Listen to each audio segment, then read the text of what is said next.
The envelope arrived on the same morning that Patricia Weston slid a manila folder of debt statements across the breakfast table and said, with the practiced gentleness of someone delivering a verdict they had spent weeks preparing, that perhaps it was time to have a serious conversation about what came next. Clara had been sitting across from her mother-in-law for 11 months in that kitchen, in that particular chair, with the wobbly left leg that Gerald kept meaning to fix, watching the light come through the bay window every morning and land on the same spot on the tile floor, while she tried to figure out what her life was supposed to look like now. 11 months since the hospital had handed her a clear plastic bag containing Daniel's watch, his wallet, and the contents of his pockets. 11 months since the world had rearranged itself into a shape she didn't recognize. She was 41 years old.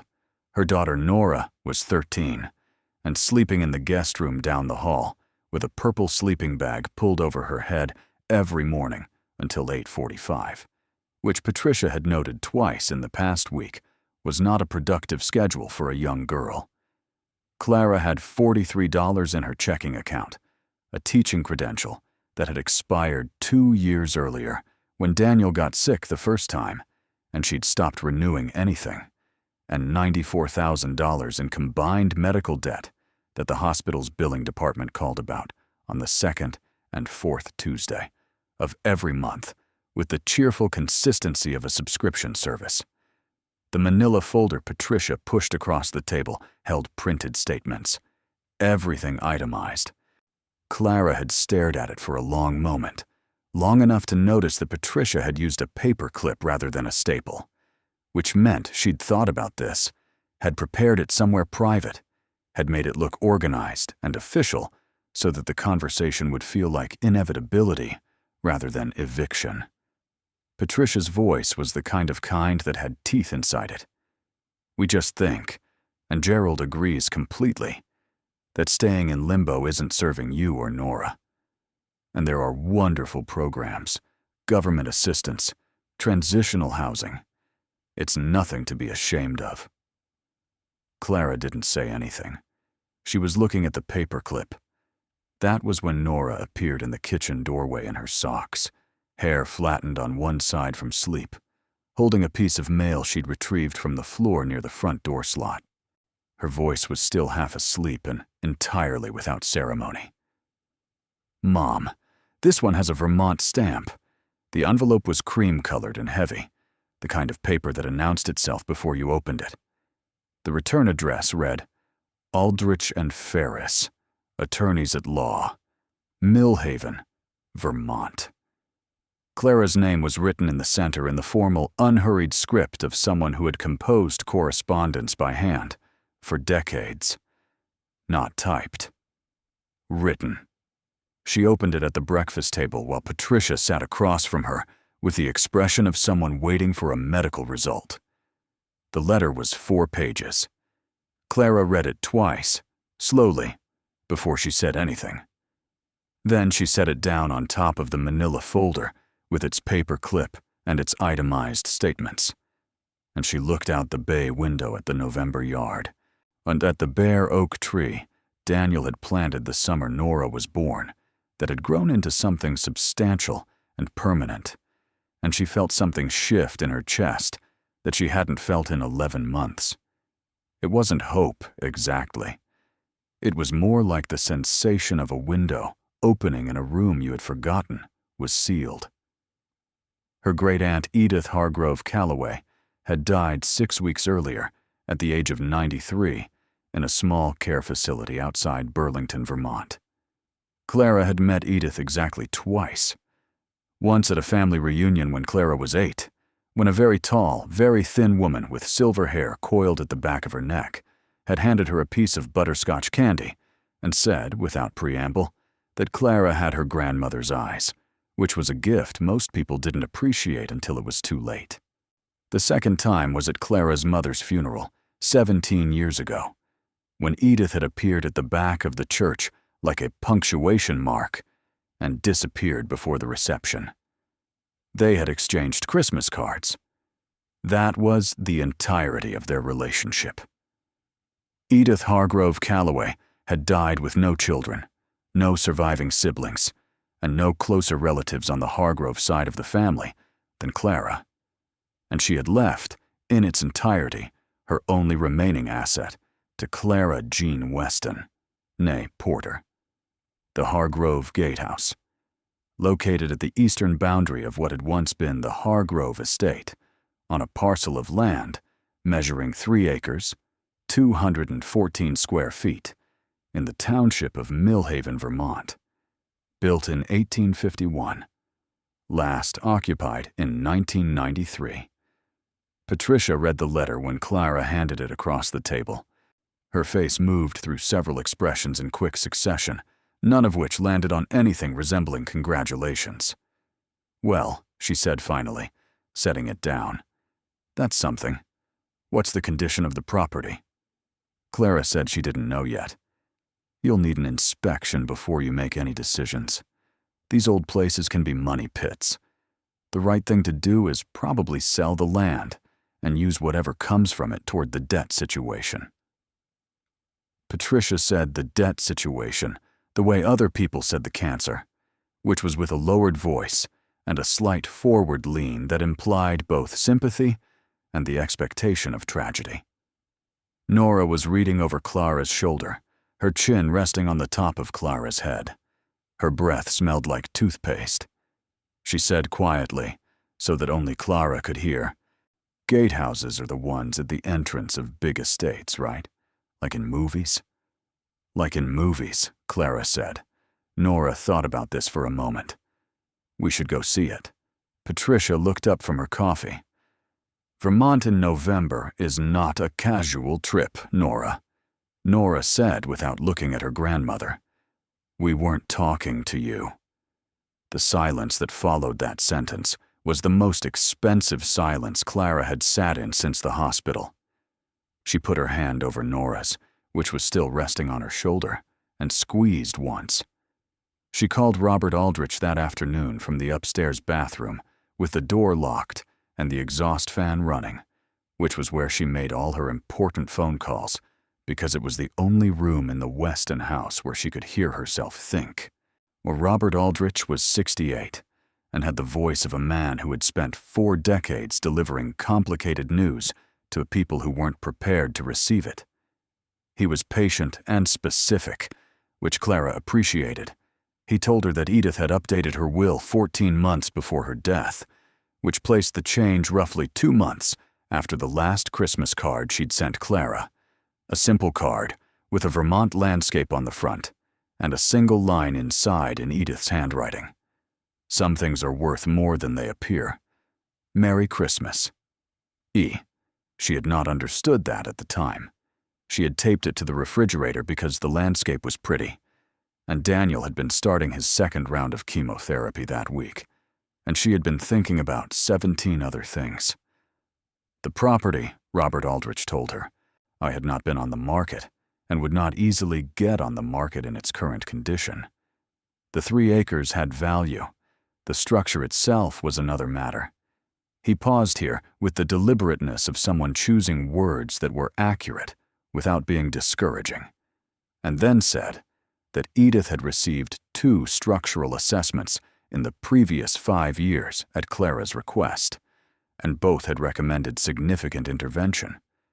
When Clara asked him what significant intervention meant, he said, "Well, they recommended demolition."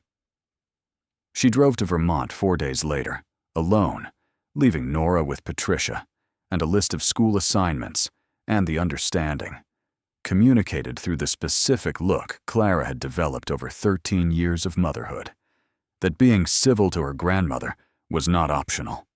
The drive from Western Massachusetts took just over 3 hours. She listened to the same 3 songs on repeat because she couldn't make herself choose anything else, and she drank gas station coffee that tasted like ambition and disappointment in equal measure. And somewhere past Brattleboro, with the hills going gray and leafless on both sides of the highway, she started to feel something she hadn't expected. Curious. She felt curious. She hadn't felt curious about anything in 11 months. Millhaven was a small town, in the way that certain Vermont towns were small, which was with tremendous confidence and without apology. The main street had a hardware store, a diner, a library that looked older than several countries, and a real estate office with a hand-lettered sign in the window. Some people moved along the sidewalks with the deliberate, unhurried pace of people who had chosen this particular place on purpose and saw no reason to hurry toward anywhere else. Robert Aldrich's office occupied the second floor of a building on Elm Street that smelled like wood smoke and old paper, and something Clara couldn't identify that she eventually decided was the smell of things being decided. He was a compact man, with reading glasses pushed up on his forehead, and the kind of handshake that completed itself and didn't linger. He spread a survey map across his desk and traced the outline of the Hargrove parcel with one finger. 3 acres here at the eastern boundary of what was the original Hargrove estate. The main house burned in 1943. Electrical fire, winter. No one was hurt. The family rebuilt the main residence elsewhere, on closer to Burlington. Your great-aunt's branch of the family stayed on in a smaller property in Millhaven proper, and the Gatehouse and its surrounding land simply remained. Edith paid the taxes on it every year, without fail, until she went into care. Clara studied the map. The parcel was roughly rectangular, bordered on one side by a secondary road, and on the other, 3 sides, by what the map labeled as agricultural land, now owned by a company called Whitfield Agricultural Holdings. "What's Whitfield Agricultural Holdings?" she asked. Robert Aldrich's expression did something slight and careful. "It's a subsidiary of Whitfield Development Group. They've been acquiring land in this area for about 7 years. They made Edith 2 separate offers on the parcel. She declined both. Did she say why?" He removed his glasses from his forehead and set them on the desk. She said, and I'm quoting directly from her notes because I want to be accurate, that she would not sell the Gatehouse to people who didn't understand what they were looking at. Clara looked at the survey map for a moment. What is Whitfield looking at? Development potential. The 3 acres sit at a natural access point. Combined with their surrounding holdings, this parcel would give them road frontage they currently lack. They've been pursuing a mixed-use development project, residential and commercial, contingent on land assembly. The Gatehouse parcel is the missing piece. How much did they offer? Their second offer, made 18 months ago, was $240,000. Clara looked at the number and thought about the manila folder with the paperclip and the $94,000 in medical debt and the $43 in her checking account. The math was very clear and very loud. "Can I see the property first?" she said. Robert Aldrich smiled for the first time since she'd arrived. That's what Edith hoped you'd say. He drove her out himself, which she hadn't expected. They took his truck, which had 4-wheel drive and dog hair on the passenger seat and a rosary hanging from the mirror, and they went east out of town on a road that narrowed progressively until it was barely 2 lanes, bordered by stone walls that had been standing since the middle of the previous century, draped in moss and lichen and the quiet authority of things that have lasted. The Gatehouse appeared around a curve in the road, the way certain things appear in certain moments, all at once, and with a completeness that made Clara's breath stop briefly before it resumed. It was built of Vermont granite, the blue-gray stone that caught what little November light remained and held it without warmth, exactly the color of the sky an hour before a serious storm. 2 stories, though the second story's windows on the east side had been boarded over at some point in the past 30 years, and the boards had weathered to the same gray as the stone, so that from a distance the building appeared to be sealing itself shut. The roofline was steep, designed for heavy snow, and most of it had survived. Most. There was a section over the northeast corner where the shingles had failed and been replaced not with new shingles, but with a blue tarpaulin that had itself failed and torn and was now simply a reminder of what someone had once attempted. Ivy had taken the south wall almost completely. Not the decorative ivy of college campuses, but the aggressive, committed ivy of a plant that had been given 30 years and no competition and had made thorough use of both. It covered the stone to the roof line, wrapped around the single chimney, and it sent exploratory tendrils across the lintel of the front door, which stood slightly ajar, swollen with moisture and not quite meeting its frame. The surrounding 3 acres were a recovered meadow, which was the polite way of saying that everything that had once been cultivated had been reclaimed by whatever grew fastest and most enthusiastically in central Vermont. Goldenrod stalks stood brown and collapsed in November. Wild asters.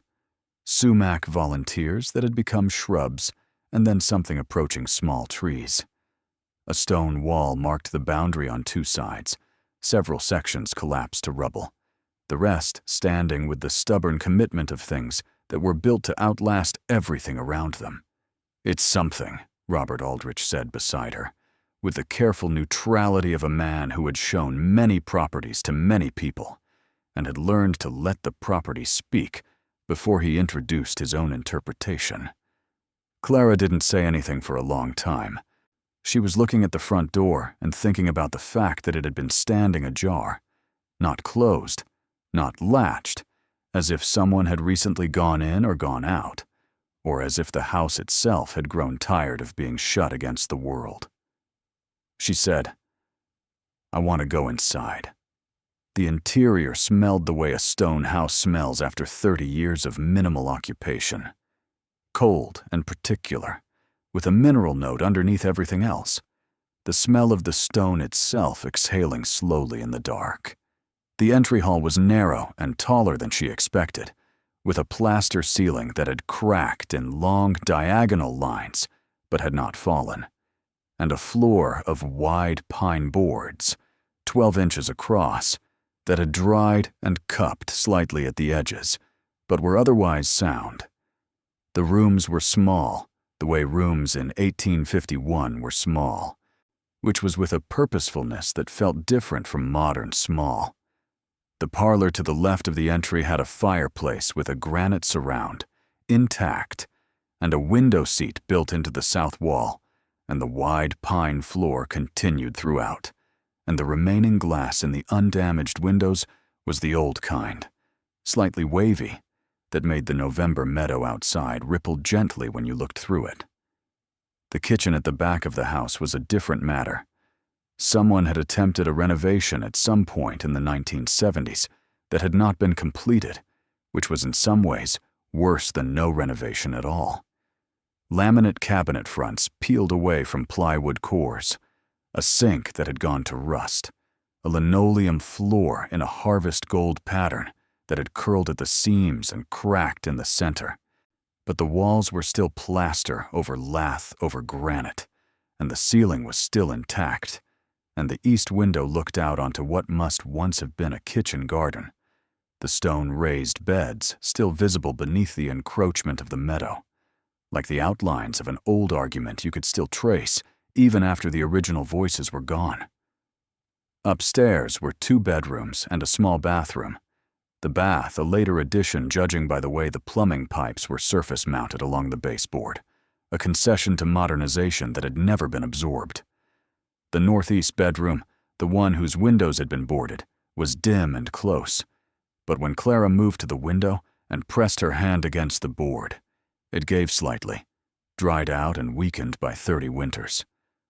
A door at the end of the upstairs hall, smaller than the others, it opened onto a steep staircase going further up, not down, and she climbed it and found herself in a half-story attic space, low-ceilinged on the sloped sides, tall enough in the center to stand upright. The floor up here was wide plank pine, same as below, undisturbed. No footprints in the dust except her own as she moved across it. There was a window at the gable end, facing east, and through its old wavy glass, she could see the surrounding fields, and, in the far distance, the line of hills, and beyond that, the suggestion of mountains that were not mountains yet, just the darkening of the horizon that told you something large was over there. She stood at that window for a long time. Robert Aldrich appeared in the attic doorway and looked at her, then looked at the view, then looked at her again. He said, "The structural assessments are in a folder in the truck. You should read them before you make any decisions." She read them that evening in her room at the Millhaven Bed and Breakfast, which was a Victorian house run by a woman named Jean, who brought her tea without being asked and did not make conversation, which was exactly what Clara needed. The first assessment had been commissioned by Edith in 2018 and performed by a firm called Caldwell Property Assessment. The lead assessor was a man named James Caldwell, and he wrote with the precision and warmth of someone filing a complaint with a regulatory agency. The report was 14 pages.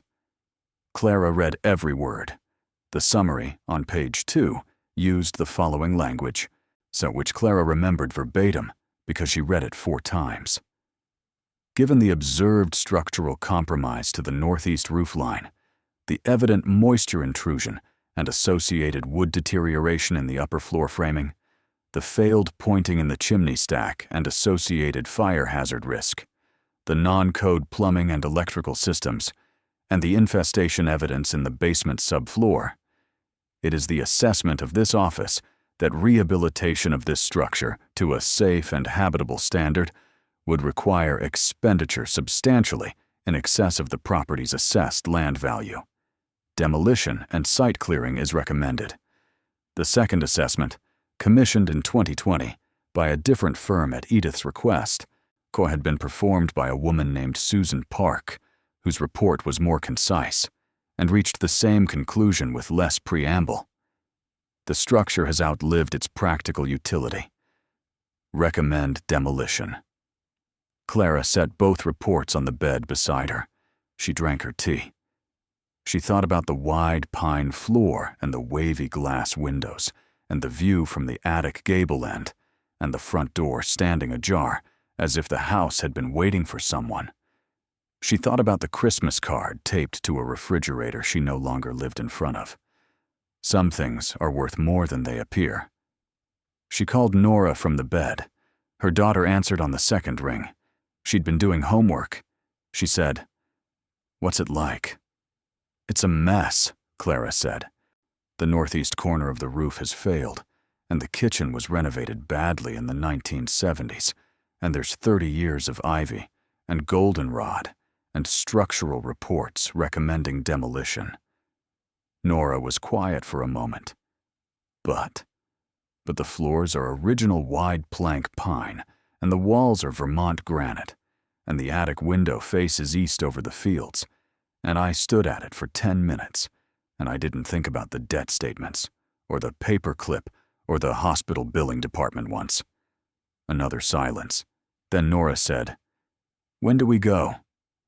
Clara looked at the 2 assessment reports on the bed beside her. "I don't know yet." "We're going," Nora said, with the flat certainty of someone who had been her mother's daughter for 13 years and knew the sound of a decision being made even before it was articulated. "You sound like yourself. You haven't sounded like yourself in a long time." Clara didn't answer that, because if she answered it, she would cry, and she didn't want to cry on the phone in the Millhaven Bed and Breakfast, while Jean was somewhere downstairs not making conversation. She said, "I'll call you tomorrow. Finish your homework." She met with Marcus Holt the following morning. He had driven up from Burlington, which was 40 minutes south, and he arrived at Robert Aldrich's office in a Whitfield Development Group vehicle, a company SUV that was new enough to be pointed and quiet enough to seem confident. And he wore a suit that had been chosen for Vermont the way people from cities chose things for Vermont, which was with the idea of seeming appropriate while communicating clearly that they were from somewhere with more options. He was pleasant. He was very pleasant. He shook Clara's hand and said he was sorry for her loss, and he knew this was a difficult time. and he wanted to make things as straightforward as possible for her. He said straightforward the way people say it, when they mean the opposite, which is to say they mean they want things to go in a particular direction, and they want that direction to feel like logic rather than pressure. He slid a folder across Robert Aldrich's desk. Inside it was an offer letter on Whitfield Development Group letterhead. The number at the bottom of the page was $265,000. He gave Clara a moment to look at it. Then he said, "We understand the property has significant structural challenges, and we want to make sure that's reflected in a number that takes the burden of those challenges off your hands." The two assessments Edith received were pretty unambiguous about what this property would cost to bring to code. In the current market, the land value alone supports this offer, and it saves you from having to make any decisions about the structure itself. Clara looked at the number. She thought about the $94,000. The math was still very clear and very loud. She said, "What are you planning to build?" He smiled in a way that rearranged itself slightly before it finished settling on his face. Mixed-use development, residential and commercial, designed to complement the existing character of the area. We've been in conversation with the town planning board, and there's strong interest in responsible development that supports Millhaven's growth. Responsible development? Clara said. Absolutely. Community-minded. Clara looked at the survey map on Robert Aldrich's desk, at the 3 acres, and the boundary, and the agricultural holdings on 3 sides. She thought about the stone walls, and the goldenrod, and the wavy glass. "I'll need some time to think," she said. Marcus Holt nodded. "Of course. We're very understanding." He paused. "The offer does have a 60-day window, which I know sounds like a lot of time, but between title searches and financing processes, we'd ideally have something in place within 30, just to keep things moving." Clara looked at him. She said, "I understand." He left 30 minutes later, and Robert Aldrich, who had sat through the meeting without expressing anything in particular, poured 2 cups of coffee from a machine on his credenza and slid one toward Clara and said, "There's no obligation to make a decision today or next week." She said, "Did Edith know what they wanted the land for?" "She did." He paused. "She told me once that she didn't object to development in principle. She objected to the particular development this particular company was planning. She said some land had its own logic, and that the right person would understand it." Clara wrapped both hands around the coffee cup. "What do you think she meant?" Robert Aldrich looked at her with the specific expression of a man who knows more than he's currently saying, but believes in the right time for things. "I think," he said carefully, "that Edith spent 93 years watching people underestimate what they were looking at. And I think she believed you might be different. She drove home to Massachusetts that afternoon. She drove the same route. I listened to different music this time, watched the hills go by and thought about pine floors and wavy glass and a door standing open. She walked into the Weston house at 7:15 in the evening.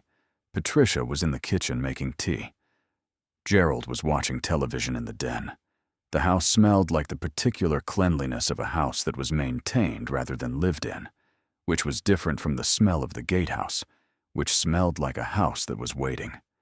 She sat down at the kitchen table, in the chair with the wobbly left leg, and she said to Patricia, who had turned with a questioning expression and a mug in her hand, "I'm not selling." Patricia set the mug down. "Clara, I'm going to restore it. Or try to. I'm going to move up there with Nora, and I'm going to see what it's actually worth, which might be nothing, or might be something. But I'm not selling to a development company because it's the easiest answer to a problem I haven't finished thinking about." "Clara." Patricia's voice was very gentle in the way that teeth were inside. "You have debt. You have a daughter in school. You have no income. A condemned building in Vermont is not a solution to those things. Maybe not. But it's the only asset I have that isn't already owed to someone. You can't restore a condemned building on no money. The assessors said, demolish it. Assessors assess. They don't decide. Patricia was quiet for a long moment. Then she said, Daniel would have been more practical about this. Clara looked at her mother-in-law across the kitchen table in the house where Daniel had grown up, and she thought about 11 months of being practical. So 11 months of sitting in this particular chair, trying to figure out what her life was supposed to look like now. And she said, with more gentleness than the sentence perhaps deserved, you might be right about that. But I'm not Daniel. She found Nora upstairs at the desk in the guest room, allegedly doing homework, actually watching something on her laptop with headphones, half on in the approximate manner of someone who wanted to be able to claim she was working if questioned. Nora pulled the headphones down and looked at her mother and said, before Clara had opened her mouth, "We're going, aren't we?" It wasn't a question. Clara sat on the edge of the bed. "We're going," and Nora did not shriek or leap off the chair or do any of the things that might have been expected of a 13-year-old receiving news that her living situation was about to become both dramatically cheaper and dramatically more complicated. She just nodded, once, with the considered expression of someone taking receipt of information they had been expecting. Then she said, "I want my own room. The Gatehouse has 2 bedrooms." She thought about it. "Do I get the one with the not boarded windows?" Clara almost smiled. "We'll negotiate." Diana called the next morning. Diana was Gerald's daughter from his first marriage, which made her Daniel's half-sister, which made her and Clara something Clara had never found the precise word for. She was 46 and lived in Connecticut and had opinions about most things, or which she delivered with the brisk authority of someone who believed opinions were most useful when fully formed. She said, "Mother called me." "Clara, I know. You're taking your daughter to live in a condemned building in the middle of nowhere, Vermont, with no income and no plan." "I have a plan." "What is it?" Clara paused. "I haven't finished making it yet." Diana made a sound. "That is not a plan, Clara. That is a feeling dressed up as a plan. Daniel would not have—" Clara said, "Diana, I'm going to stop you there, because if one more person tells me what Daniel would or wouldn't have done, I'm going to say something I'll spend the next 6 months regretting. I'm a 41-year-old woman. My husband died.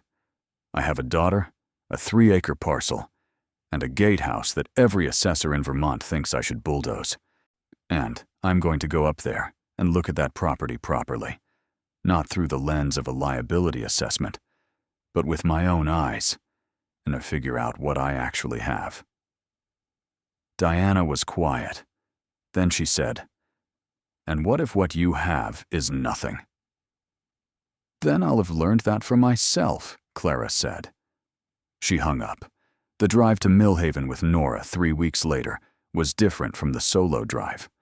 Nora had opinions about the music, strong ones, and they argued past Brattleboro about something that had nothing to do with either of them and everything to do with nerves.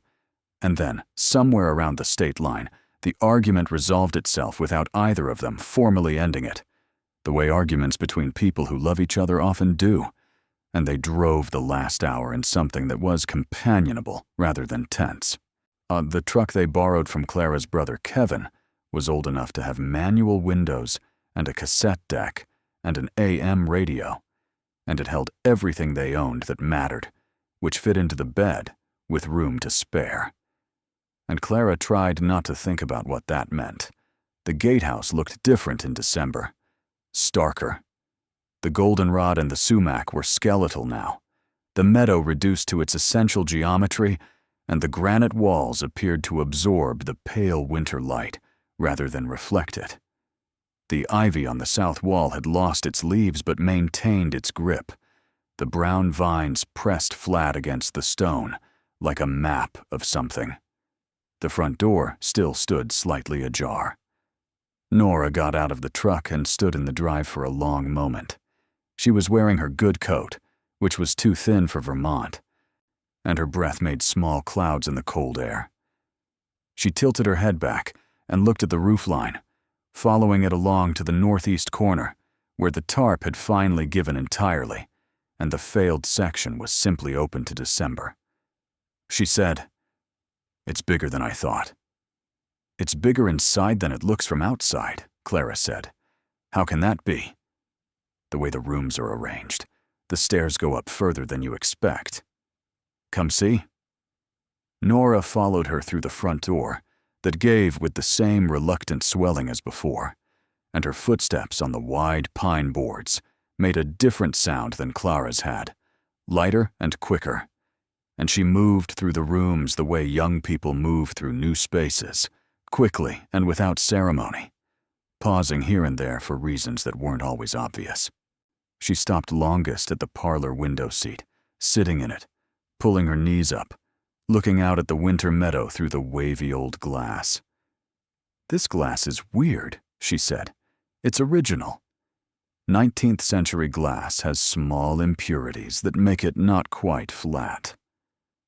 Nora looked through it.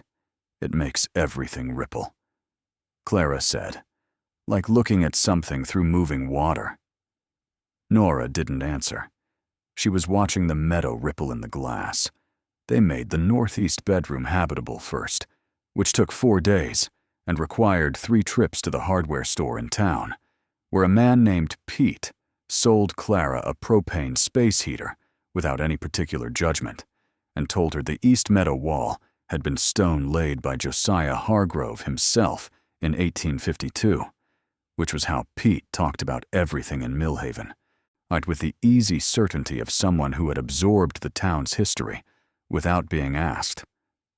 The bedroom wasn't warm, exactly, but it was no longer cold enough to see their breath, which Nora declared a success with the specific enthusiasm of someone who had lowered her expectations to a manageable altitude. They set up the air mattresses side by side the first 2 nights, until Clara got the second bedroom serviceable and could give Nora the room she'd wanted, the one with the windows. "Not the boarded ones," Clara said. "Not yet." Nora accepted this with reasonable grace. They were 3 weeks into occupancy, which Clara had begun to think of less as living in the Gatehouse and more as negotiating a mutual understanding with the Gatehouse when the thing happened. It was a Tuesday. Nora was at the Millhaven Consolidated School, which she had begun attending with the studied casualness of someone who was pretending not to care very much while actually caring enormously. And Clara was in the kitchen, which she had designated as the primary renovation project for January, stripping the laminate cabinet fronts away from the plywood cores with a pry bar she'd borrowed from Pete at the hardware store. The cabinet fronts came away with a sound that was somewhere between a complaint and a relief, and what they revealed behind them was the original kitchen infrastructure: bare pine shelves and hand-forged iron hooks, the sort of bones that had been covered over by the 1970s renovation and had waited quietly underneath to be found again.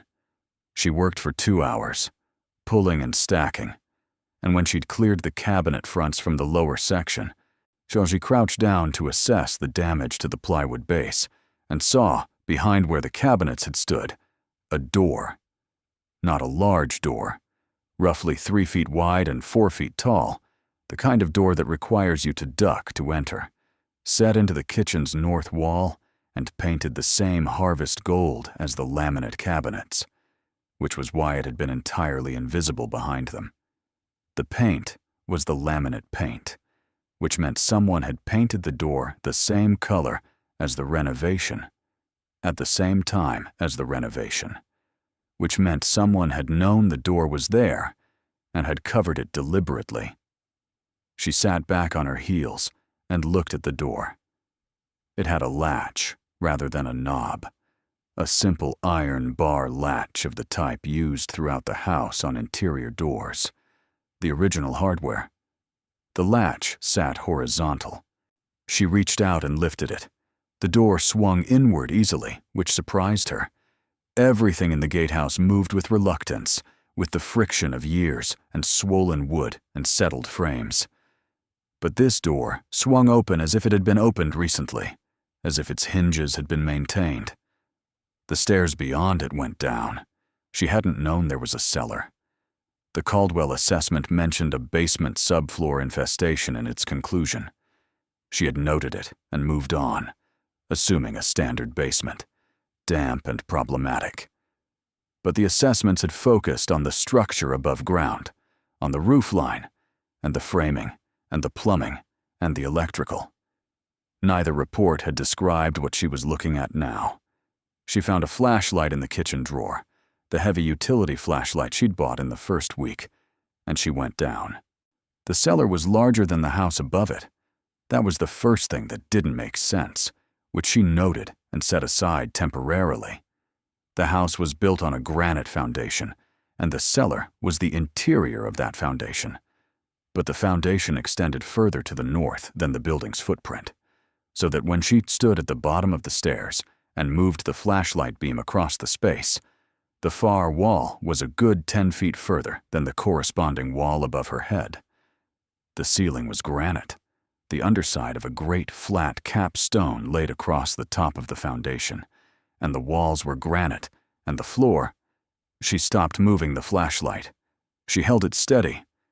The floor was stone, the same blue-gray granite, fitted carefully, tightly, the joints hairline thin, the kind of stone setting that spoke of deliberate, skilled work.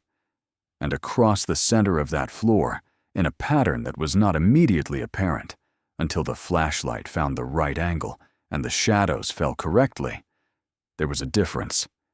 She moved the light slowly. The stone was the same, identical material, identical color. But the jointing was different. In the main portion of the cellar floor, the joints ran in the conventional directions, horizontal and vertical. But in a roughly rectangular section in the center of the floor, perhaps 8 feet by 12 feet, the jointing ran differently, at an angle, and the stones in that section sat very slightly lower than the surrounding floor, an almost imperceptible depression that only became visible when the flashlight angled across it from low to the side, or casting the kind of shadows that showed what flat light hid. Someone had relaid that section of the floor. They had done it carefully and skillfully, but they had done it separately from the original. And if you knew what to look for, if you'd spent enough years working with stone and wood and old buildings to understand how materials spoke about themselves, you could see it. Clara stood in the cellar of the Hargrove Gatehouse on a December Tuesday, with a utility flashlight in her hand, and the cold coming up through her boots from the granite floor, and her own breathing the loudest sound in the world. She looked at the section of floor that was different. She thought about Edith Hargrove Calloway, and a Christmas card, and a line written in failing handwriting.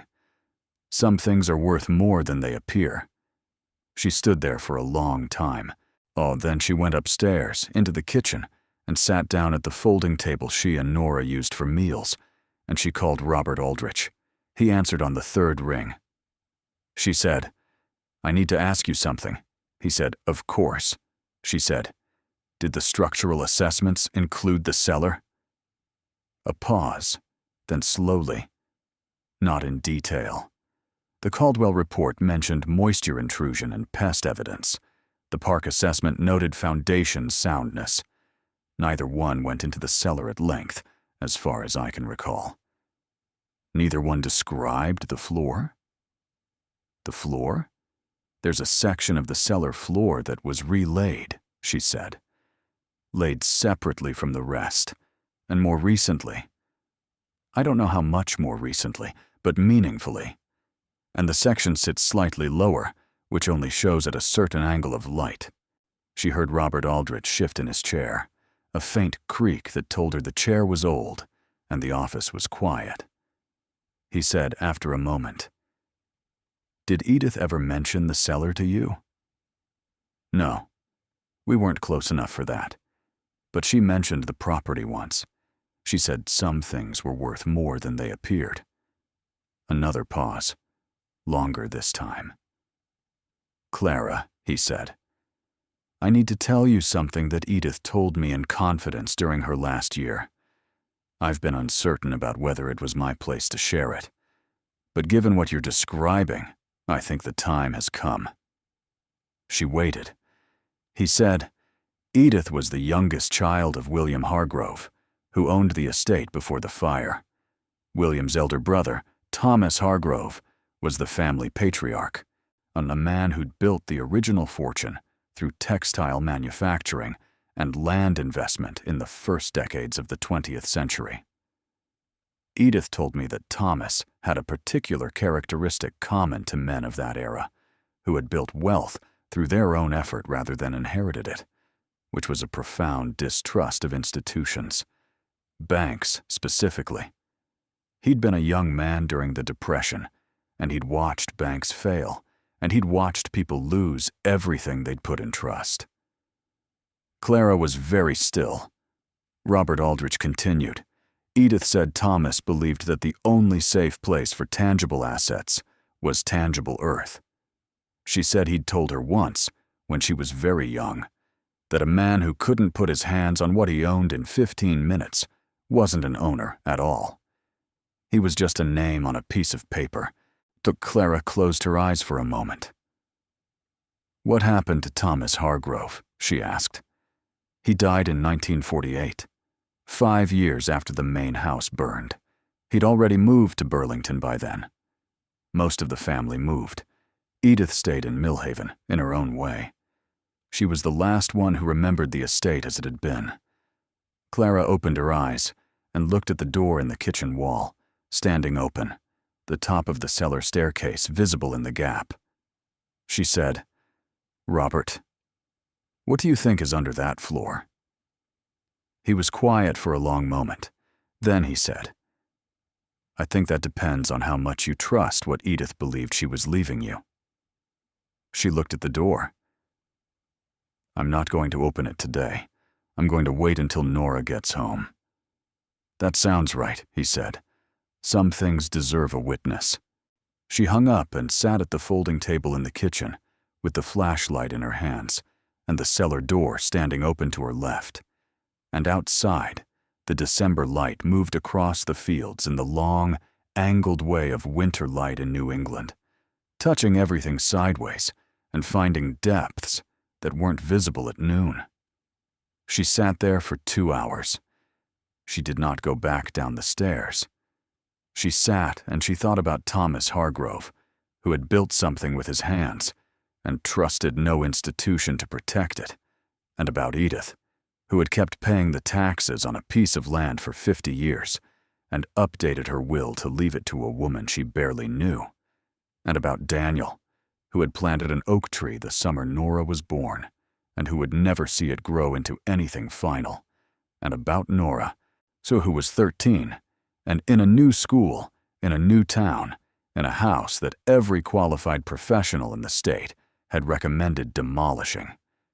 And she thought about the floor in the cellar, with its different jointing and its almost imperceptible depression, and the way the flashlight had found it at the right angle.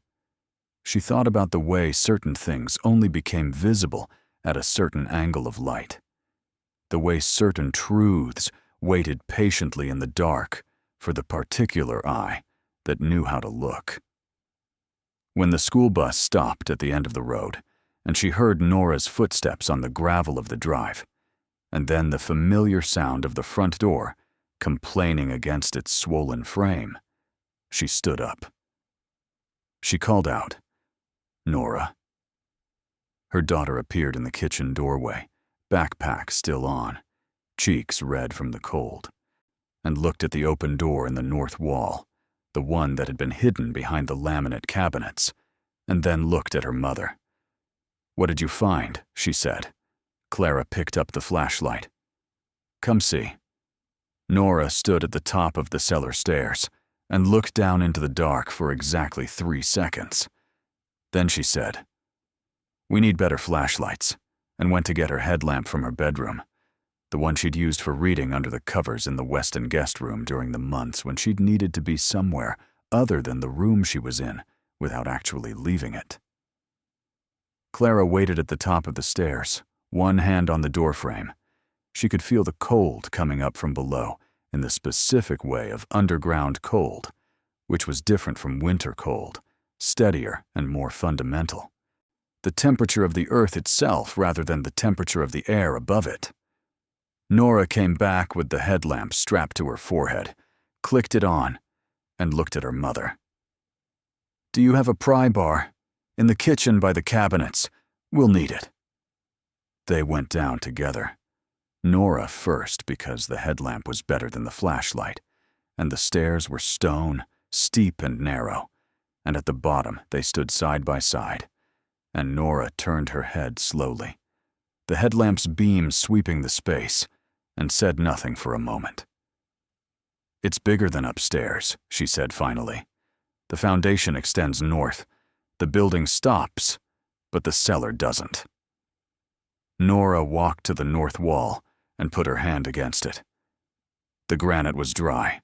She turned back, and her headlamp found the floor, swept across it, then stopped at the angle that showed the relaid section, the slightly lower rectangle with its different jointing.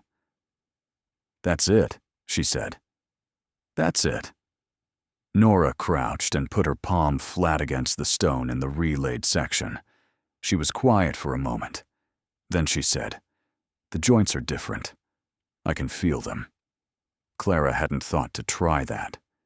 She crouched beside her daughter and put her own hand against the stone and felt what Nora had found, the slightly different texture of recently mortared joints versus the century-and-a-half-old ones, a tactile difference too subtle to see, but available to a hand willing to be patient. Clara said, "The question is whether these stones are load-bearing." Nora looked at her. "What do you mean?"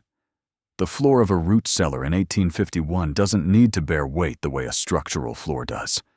These stones are laid to be walked on, not to hold up a building, which means in theory they could be lifted individually without compromising anything." Nora considered this. "You're going to take them up, one at a time, carefully." Nora stood up and held out her hand for the flashlight. "You hold the light. I'll start with the pry bar. I have smaller hands." Clara looked at her daughter, at 13, at the headlamp strapped across her forehead, and the matter-of-fact expression and the outstretched hand. She thought about the same girl 2 years ago, weeping in a hospital waiting room, with her face against a scratchy institutional couch cushion, and the year before, that laughing at something so hard she'd fallen off her chair at Thanksgiving. And 6 months ago, sitting absolutely still in the Weston guest room with the purple sleeping bag pulled over her head. She said, "You don't have to do this tonight. We can wait until morning." Nora looked at her steadily. "Mom, we are in the cellar. It is already tonight. Give me the pry bar." Clara gave her the pry bar. Nora worked methodically, starting at the edge of the relaid section where it met the original floor. She slid the flat end of the pry bar into the joint and applied pressure slowly, evenly, without forcing anything, and on the third attempt, the first stone shifted. It was a flat piece of granite approximately 18 inches square and 3 inches thick, maybe 40 pounds. And when Nora levered it up and Clara grabbed the edge and they lifted it clear together, setting it carefully on the original floor beside the section, the smell that came up from below was extraordinary. It was not decay. That was the first thing, the important thing. There was no smell of rot or mildew or the particular damp corruption that old underground spaces accumulated in a century and a half of New England winters. The smell was cool and mineral and sealed. The smell of air that had been kept. The smell of a room that had been closed carefully, rather than simply forgotten. They looked at each other. Nora said quietly, "There's a void." The flashlight showed it. Below the removed stone, a space, dark and open, dropping perhaps 2 feet below the floor level. They couldn't see the bottom from above. Clara lay flat on the cold stone floor and put the flashlight into the opening and looked. There were objects in the dark below. She couldn't make out details, but she could see shapes. Regular shapes. Rectangular. Stacked. She stood up and did not say anything for a moment. Then she said, "We need to lift more stones." They worked for an hour and 40 minutes. Nora worked the pry bar and Clara moved the lifted stones, stacking them in the original floor section to the south. Neither of them spoke much. The work had its own rhythm and its own logic, and the cold didn't matter after the first 20 minutes, because the work was generating heat, and Nora's headlamp bobbed with each effort, and the flashlight in Clara's hand moved constantly, checking the section beneath each stone as it came up. The void was larger than Clara had initially understood from the single opening. As they lifted stones progressively from the perimeter inward, the space revealed itself as a chamber rather than a simple hollow, roughly 8 feet by 10 feet. Its floor, 2.5 feet below the stone surface. Its walls, the same blue-gray granite as everything else in this building, fitted as carefully as the foundation walls above. In the chamber, arranged with a tidiness that spoke of considered placement rather than emergency concealment, were objects. Wooden crates. 12 of them, she would count later. But in that moment she was counting roughly, 12 or thereabouts, each approximately 2 feet long and 16 inches wide and a foot deep, banded with iron straps that had gone to brown rust but had not failed. The wood itself darker than normal wood, darker and waxy, treated with something that had slowed its aging. And they were stacked in 3 columns of 4, organized with the specific care of a man who had thought about the arrangement carefully before committing to it. Beside the crates, wrapped in what had once been oilskin, stiff and yellowed but still intact, were cylinders. She counted 8 of them, each roughly 4 feet long, sealed at both ends with a thick wax application that had set hard over decades. And in the corner nearest the north wall, a tin trunk, the old-fashioned kind with a domed lid and leather handles, the leather gone brittle and dark, and on top of the trunk, placed as if left there on the way out the door, a glass bottle sealed with wax, and inside it a folded piece of paper. Nora was standing at the edge of the opened section, looking down into the chamber with her headlamp illuminating everything. She said, in a voice entirely without its usual adolescent certainty, "We need to call Robert Aldrich." "Yes," Clara said. She called him from upstairs, while Nora stayed at the cellar entrance. He answered after 2 rings despite it being nearly 8 o'clock in the evening, and Clara told him, in as level a voice as she could manage, what they had found. When she finished describing it, there was a silence on the line that was different from the earlier silences, less careful and more weighted. He said, "Don't open anything tonight." "I wasn't planning to. I'll be there at 7 tomorrow morning. Do you have a camera, not just a phone?" "I have my phone. That will do. Photograph everything before you touch anything else, from multiple angles, with something for scale. A ruler if you have one, a shoe if you don't." "Do you know what it is?" Robert Aldrich said. "Well, I have a strong suspicion about what Thomas Hargrove would have considered worth burying. But I want to see it before I say anything further. I don't want to be the man who gave you false hope, and I don't want to be the man who undersold you on purpose either. Those are the only 2 directions this conversation can go wrong. So I'll be there at 7.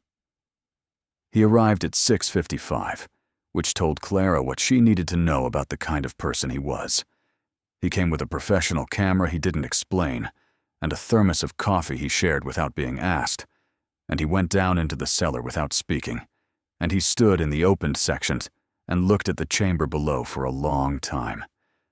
Then he crouched and reached down and lifted one of the crates and set it on the floor beside the opening, and he examined the iron banding and the treated wood and the way the lid had been sealed, first with nails and then with a pitch application over the joins.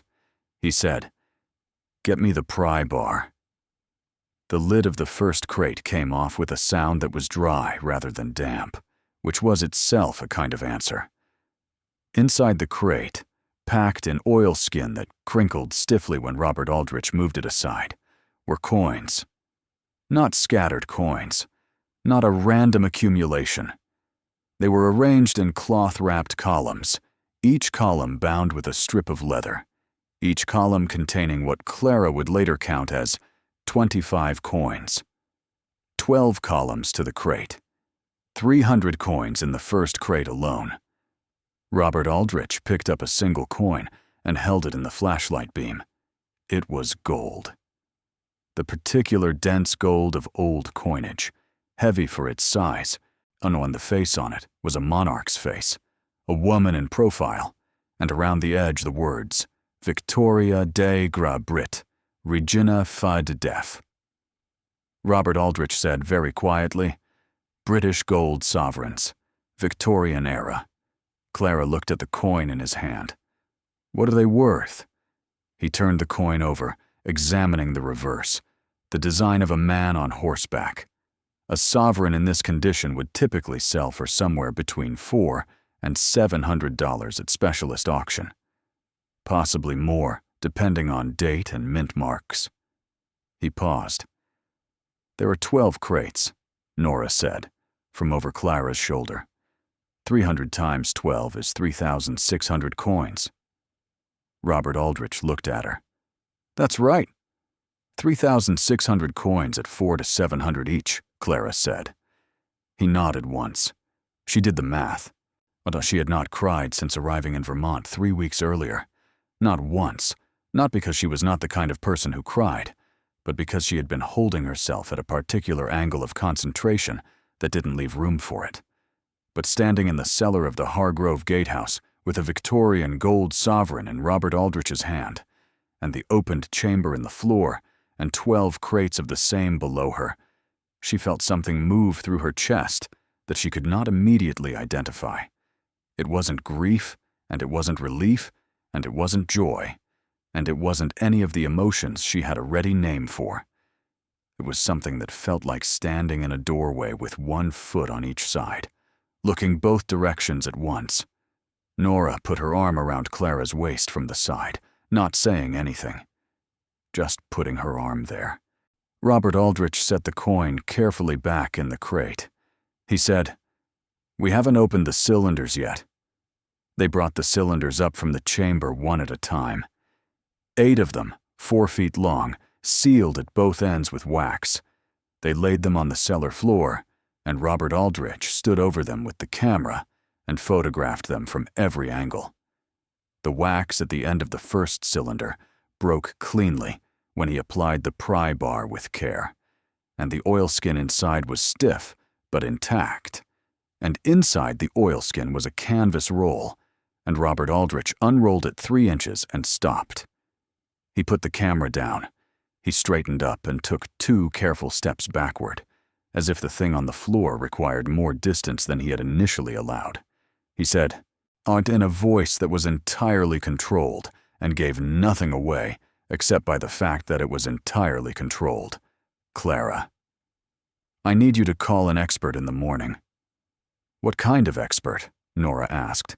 He looked at the roll on the floor. "Art," he said. He would not open the canvas further that night. He photographed the partial unrolling and rolled it back and rewrapped it in the oilskin with the care of a man handling something that frightened him slightly, which Clara understood was not fear of the object, but fear of doing something irreversible by accident. He went home at 9:30 with the photographs and a look on his face she had not seen before, and Clara and Nora sat at the folding table in the kitchen and ate soup she'd heated on the propane burner, and didn't talk about specific numbers, because every number that tried to form in Clara's head arrived with a qualifier she couldn't yet remove. Nora said before she went to bed, the bottle with the paper inside it, the one in the corner. I know. Are we going to open it? Tomorrow, when Robert comes back. Nora nodded. She started toward the stairs, then stopped. Mom, do you think Edith knew what was down there? Exactly. Clara looked at the cellar door, standing open in the kitchen wall. She thought about a woman of 93 in a care facility outside Burlington, updating her will to leave this particular property to a woman she'd met twice, and a Christmas card with a single line, and 2 structural assessments recommending demolition, and a door that stood perpetually ajar as if it had been waiting for someone specific to arrive. She knew something, Clara said. Whether she knew exactly, I'm not sure. But she knew enough to leave it to the right person. Nora looked at her. How do you know you're the right person? Clara thought about it. I don't yet. But I knew to look at the floor, and I knew not to sell before I looked. That seemed to satisfy Nora, who was 13, and therefore capable of accepting partial answers more gracefully than most adults. She went to bed. Clara sat at the table for another hour. The mockery began the following morning. Diana called at 8:15, which was earlier than her usual call time, and suggested either that something had reached her through the family's informal communication network or that she had been waiting for a pretext. Her voice had the particular tone it got when she had organized her concern into arguments. She said, Gerald says you've started pulling up the floors. Clara said, not the floors upstairs, the cellar floor. The cellar floor. Diana let this sit for a moment. Clara, that building was assessed by 2 separate professional firms as structurally unsound. And you're in the cellar pulling up the floor. There was something under it. Under the cellar floor. Yes. Clara. Diana's voice took on the patient, slightly elevated quality of someone explaining something to a person they've decided is not fully rational. That's where you find dirt. Under cellar floors, so possibly water. Certainly nothing that justifies the legal and financial risk of being in a condemned structure in the first place. The building hasn't been formally condemned. The assessors recommended demolition, which is not the same as a condemnation order. Semantics? No, actually, that's a meaningful legal distinction. Diana made a sound that was not quite a sigh and not quite a scoff, but contained elements of both. And what did you find under the floor? Enlighten me, Clara said. I'm having it assessed by a professional before I discuss specifics. Oh, Clara. Diana's voice shifted into something softer, which was somehow worse. You need to be careful about letting yourself see what you want to see. You've had an incredibly difficult year. You're living in a condemned house in Vermont in December with your daughter, and you're pulling up floors because a woman you barely knew hinted at something. That is not treasure hunting. That is grief, Clara said. Thank you, Diana. I'll be in touch. She hung up. Patricia's email arrived 20 minutes later. It was carefully written, which was Patricia's particular gift, the ability to make concern feel like documentation. She noted that several members of the family were worried. She noted that Nora's education continuity was a concern. She noted that the structural assessments had been very clear, and that Clara's emotional state after the past year made complicated financial decisions more difficult to assess clearly. She noted that the offer from Whitfield Development was still, to her knowledge, on the table, and that accepting a reasonable offer was not defeat, it was wisdom. At the bottom, and she had written, "We love you both and want what's best for you." Clara read the email once and closed it. Robert Aldrich arrived at 7 as promised, and this time he brought a man named David Liang, who drove his own car and arrived slightly behind Robert, and stood in the driveway, looking at the gatehouse, with an expression that suggested he was accustomed to being taken to interesting places and was reserving judgment about whether this one qualified. David Liang was 54 and worked independently from Burlington, having spent 20 years as a specialist with a major auction house before the pace of that work lost its appeal. He assessed estate contents, authenticated objects, and consulted for private collectors across New England and occasionally beyond. He had, Robert Aldrich had told Clara by phone that morning, a particular expertise in European decorative arts and old master paintings. She had asked Robert how he knew David. He'd said, "Edith and I had a conversation 18 months ago about what would happen if her suspicions about the cellar proved correct. She asked me who I would call. I called David then, to have the conversation in advance. I didn't want to lose time." Clara had held the phone and thought about a 92-year-old woman in a care facility, having contingency conversations with her attorney about who to call if a specific scenario came to pass after her death. And she had felt something vast and strange open in her chest that she couldn't name but recognized. She said, she planned for this. Robert had said Edith was always 3 steps ahead. Now David Liang stood in the cellar and looked at the opened chamber and the crates and the cylinders laid out on the floor and said nothing for a long time.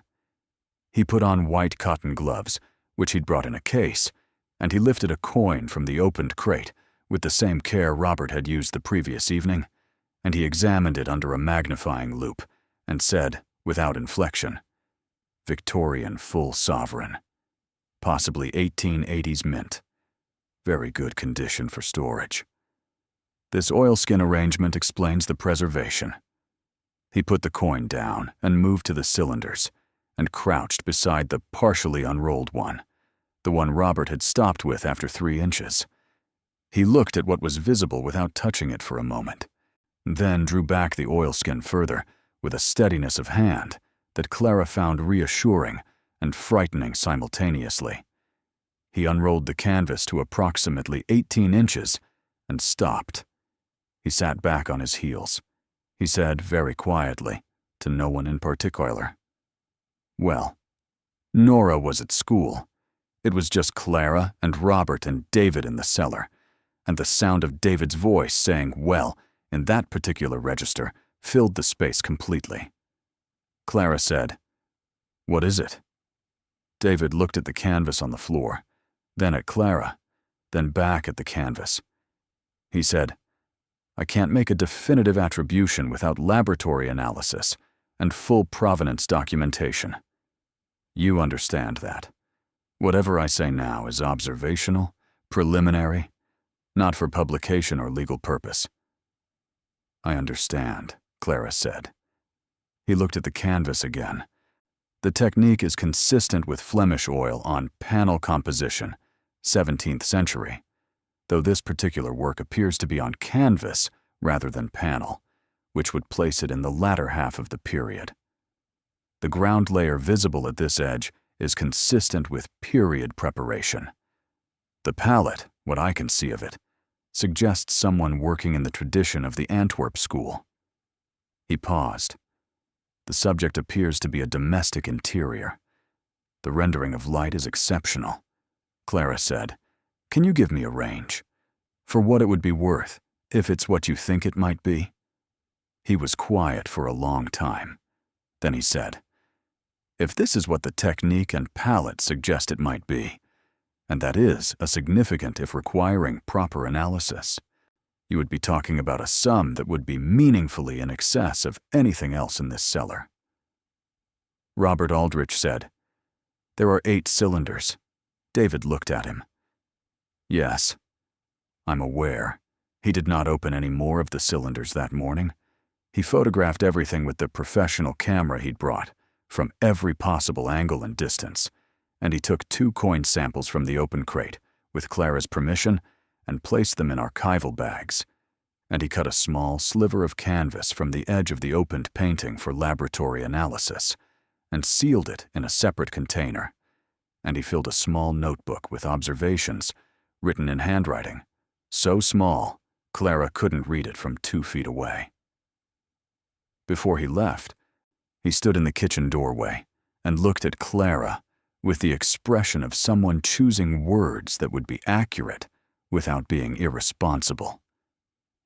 He said, "I want to bring someone else here, a colleague from the art history faculty at Middlebury, and I'd like to have the coins assessed by someone who specializes in Victorian-era British coinage. I can recommend a name." Clara said, "How long will that take? A week? Possibly 2. I'll move quickly given the circumstances, but I want the right people, and not just any people." He paused.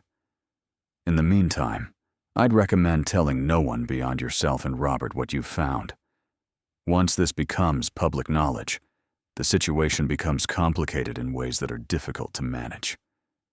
Clara nodded. She looked at the cellar door. "There's also a bottle in the corner of the chamber, with a paper inside it." David looked at the door. "You haven't opened it?" "I was waiting for you." He went back down.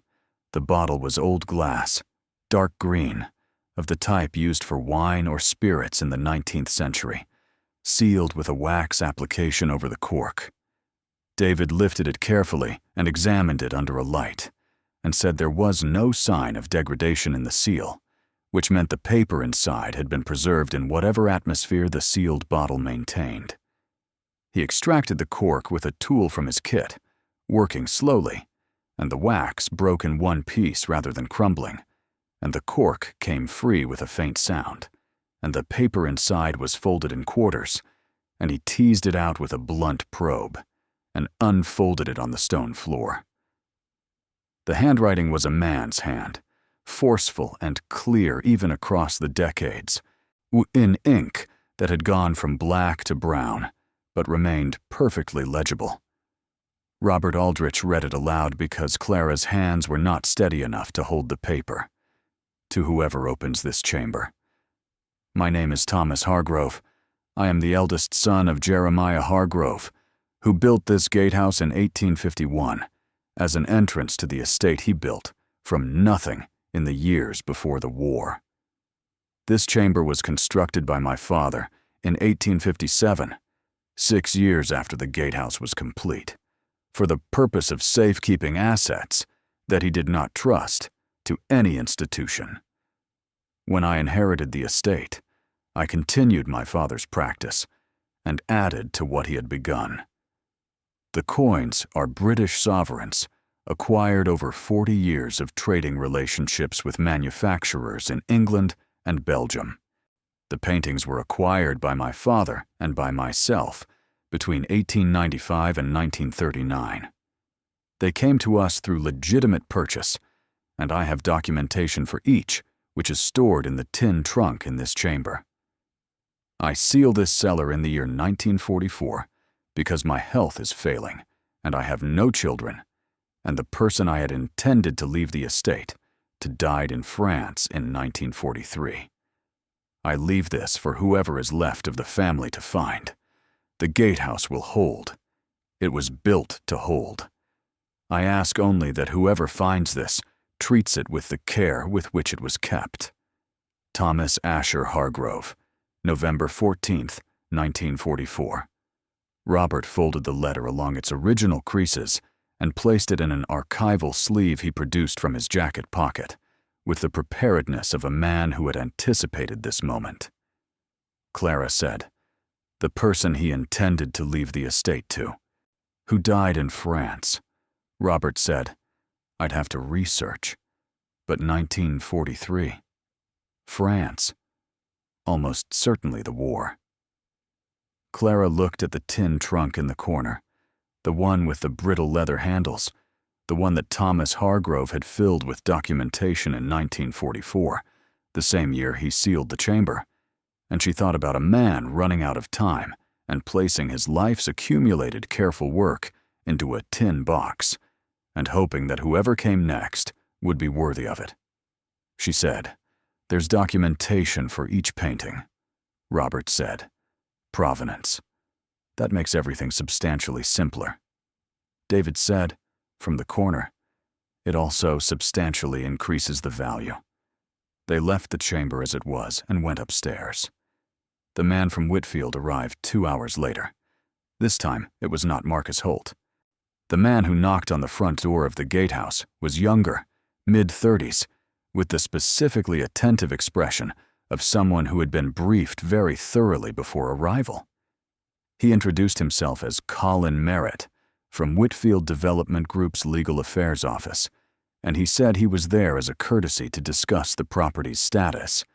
And he said it in a tone that made the word courtesy feel like it was wearing clothes that didn't fit. He stood in the entry hall because Clara did not invite him further. He noted that Whitfield's offer remained on the table and that the 60-day window was moving, and he noted, with careful precision, that he'd heard Clara was undertaking some work on the property, and he wanted to make sure she was aware of the legal obligations regarding structural work on a property with outstanding assessment flags. Clara said, "What assessment flags?" He said, "The Caldwell assessment and the Park assessment both made recommendations that in some jurisdictions would require municipal notification before any structural intervention was undertaken." Clara looked at him. "I haven't made any structural interventions. I removed some laminate cabinet fronts. And some flooring," he said. "In the cellar." Clara said nothing. The information was wrong in one detail. The floor was stone, not flooring in any conventional sense, but the fact that he had it at all, the fact that he knew she had been in the cellar, meant he had sources she hadn't anticipated.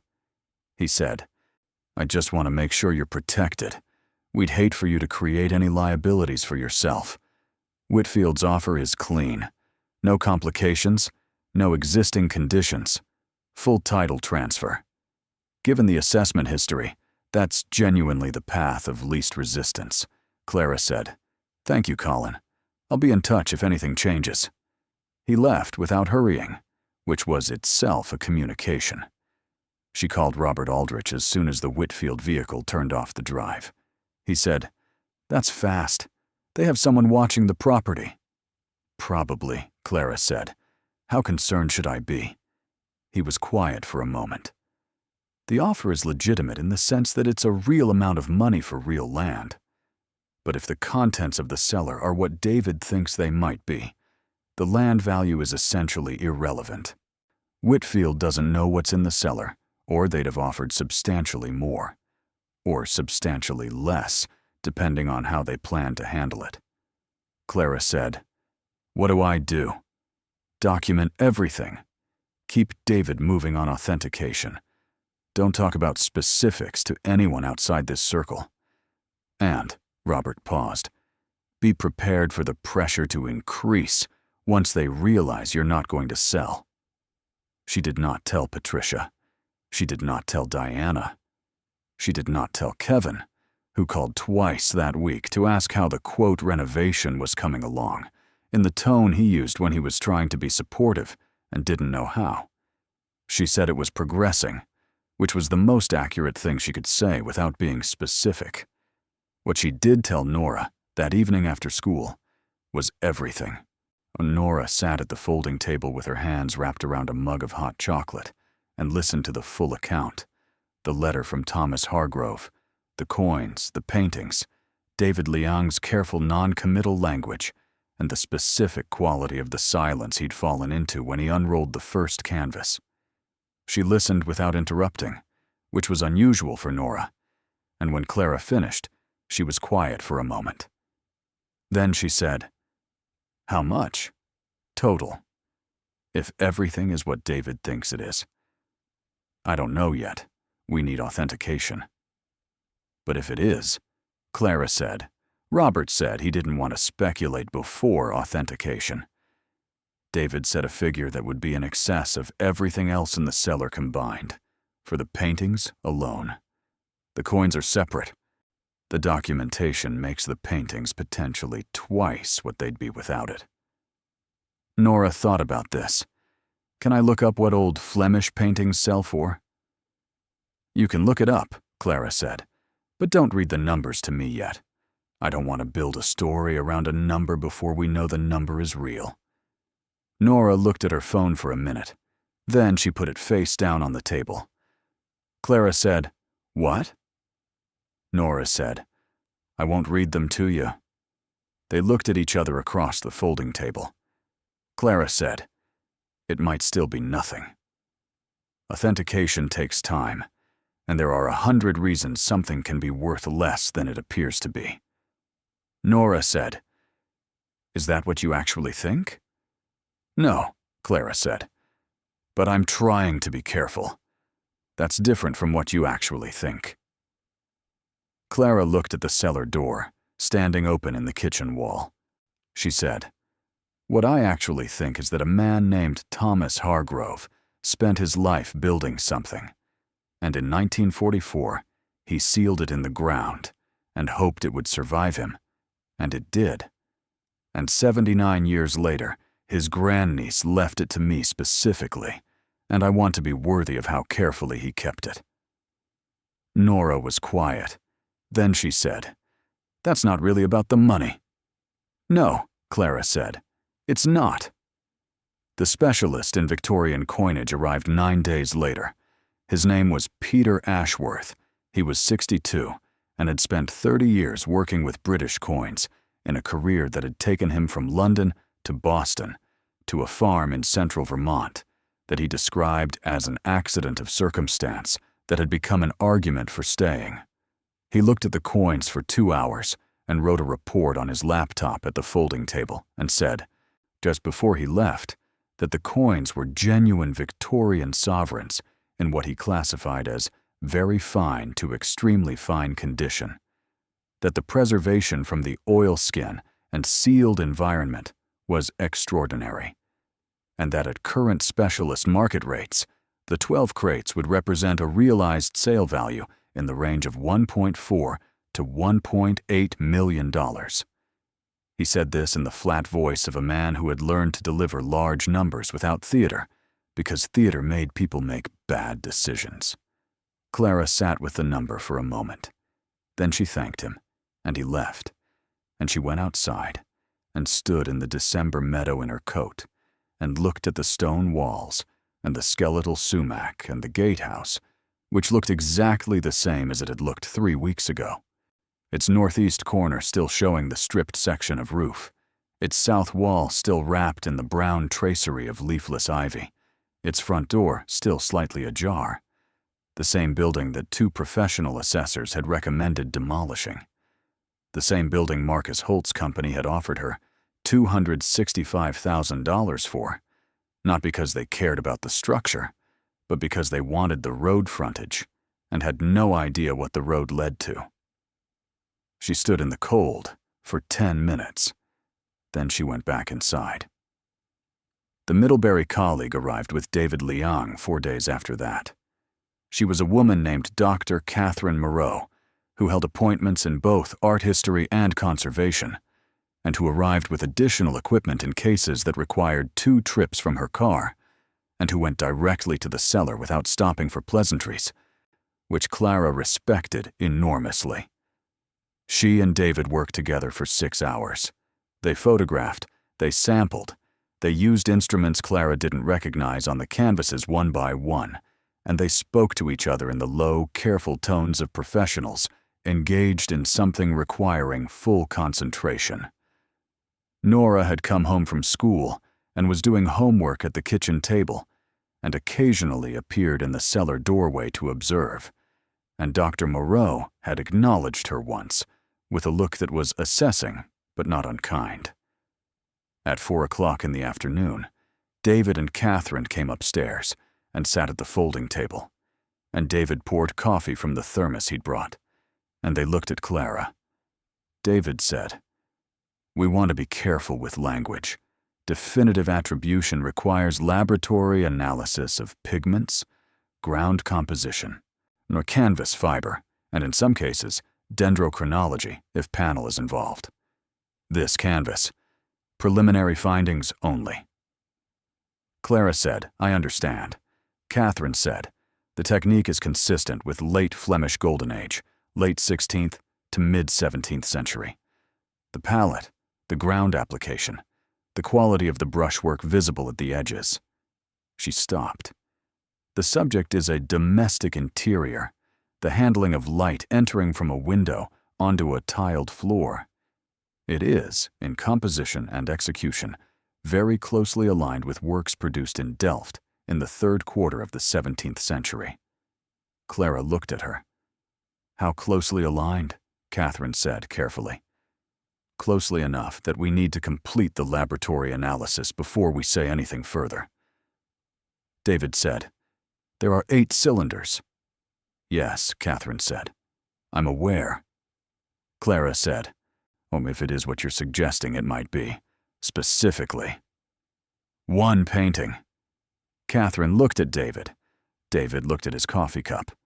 Then he looked at Clara and said, in the same flat register Peter Ashworth had used for the coin numbers, in the current market, for a work with genuine Flemish Golden Age attribution and provenance documentation, you would be discussing a sum in the range of $15 to $40 million per works, depending on condition, attribution specificity, and auction house. Clara did not move. He said, we have 8 cylinders. She still did not move. Nora appeared in the kitchen doorway. She looked at her mother, at the specific quality of the stillness Clara had gone into, and she said, I looked up the numbers. Clara looked at her. Even the low numbers, Nora said very carefully, are a lot. Catherine said, I want to be clear. This is preliminary. The analysis takes time. I know, Clara said. Her voice was steady.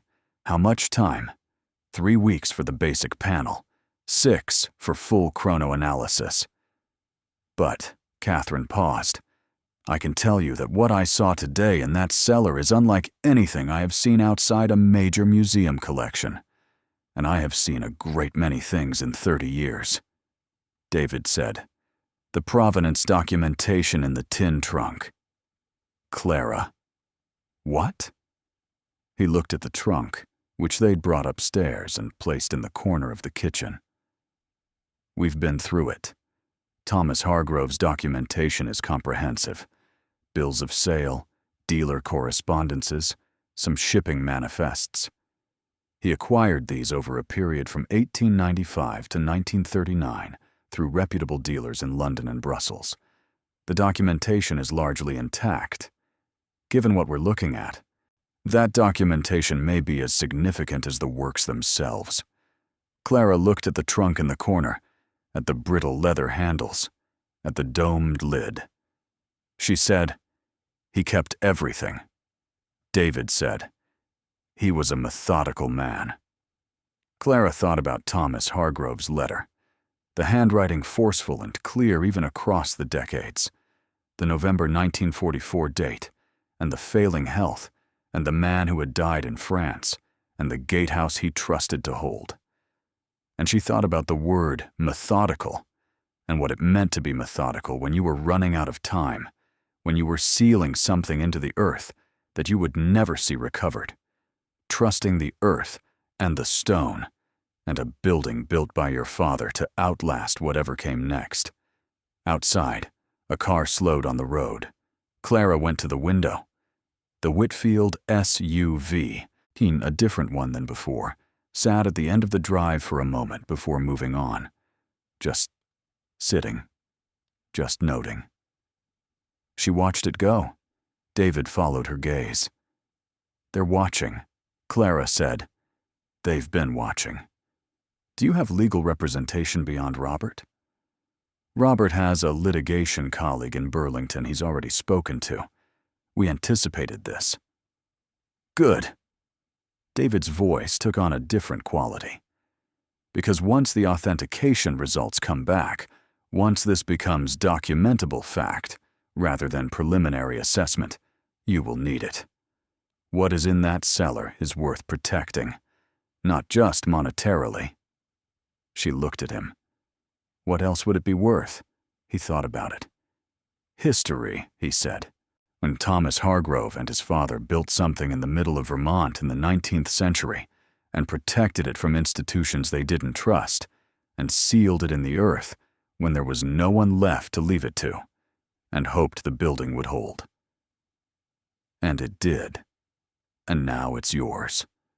That has a value that doesn't convert neatly to numbers, Catherine said from the table. It also means those paintings spent 80 years in perfect preservation in a climate-stable underground chamber. The condition is exceptional. In a museum context, exceptional condition of a work with this attribution level would be front-page news. Clara said quietly. Edith knew. She must have known. David said. She knew something. Whether she knew the scale of it, I can't say.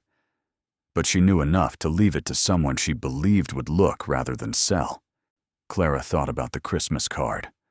Some things are worth more than they appear. That night, after David and Catherine had gone, after Robert had checked in by phone and said the authentication timeline was moving, and the Burlington litigation colleague was reviewing the property documentation, after Nora had eaten dinner and done the rest of her homework, and gone to bed with the peculiar calm of someone who has received large and complicated news and decided to wait for it to become real. Before responding to it fully, Clara sat alone at the folding table. She sat for a long time. She thought about Patricia's email, about Diana's voice, about Colin Merritt from Whitfield Legal Affairs, and his careful language about assessment flags and paths of least resistance. She thought about James Caldwell and his 14-page report, and the words, demolition and site clearing as recommended. She thought about Susan Park's 2 sentences. The structure has outlived its practical utility. She thought about a room in a stone building in 1944, a man whose health was failing and whose chosen heir had died in France, writing a letter by lamplight, and folding it into a bottle and sealing it with wax.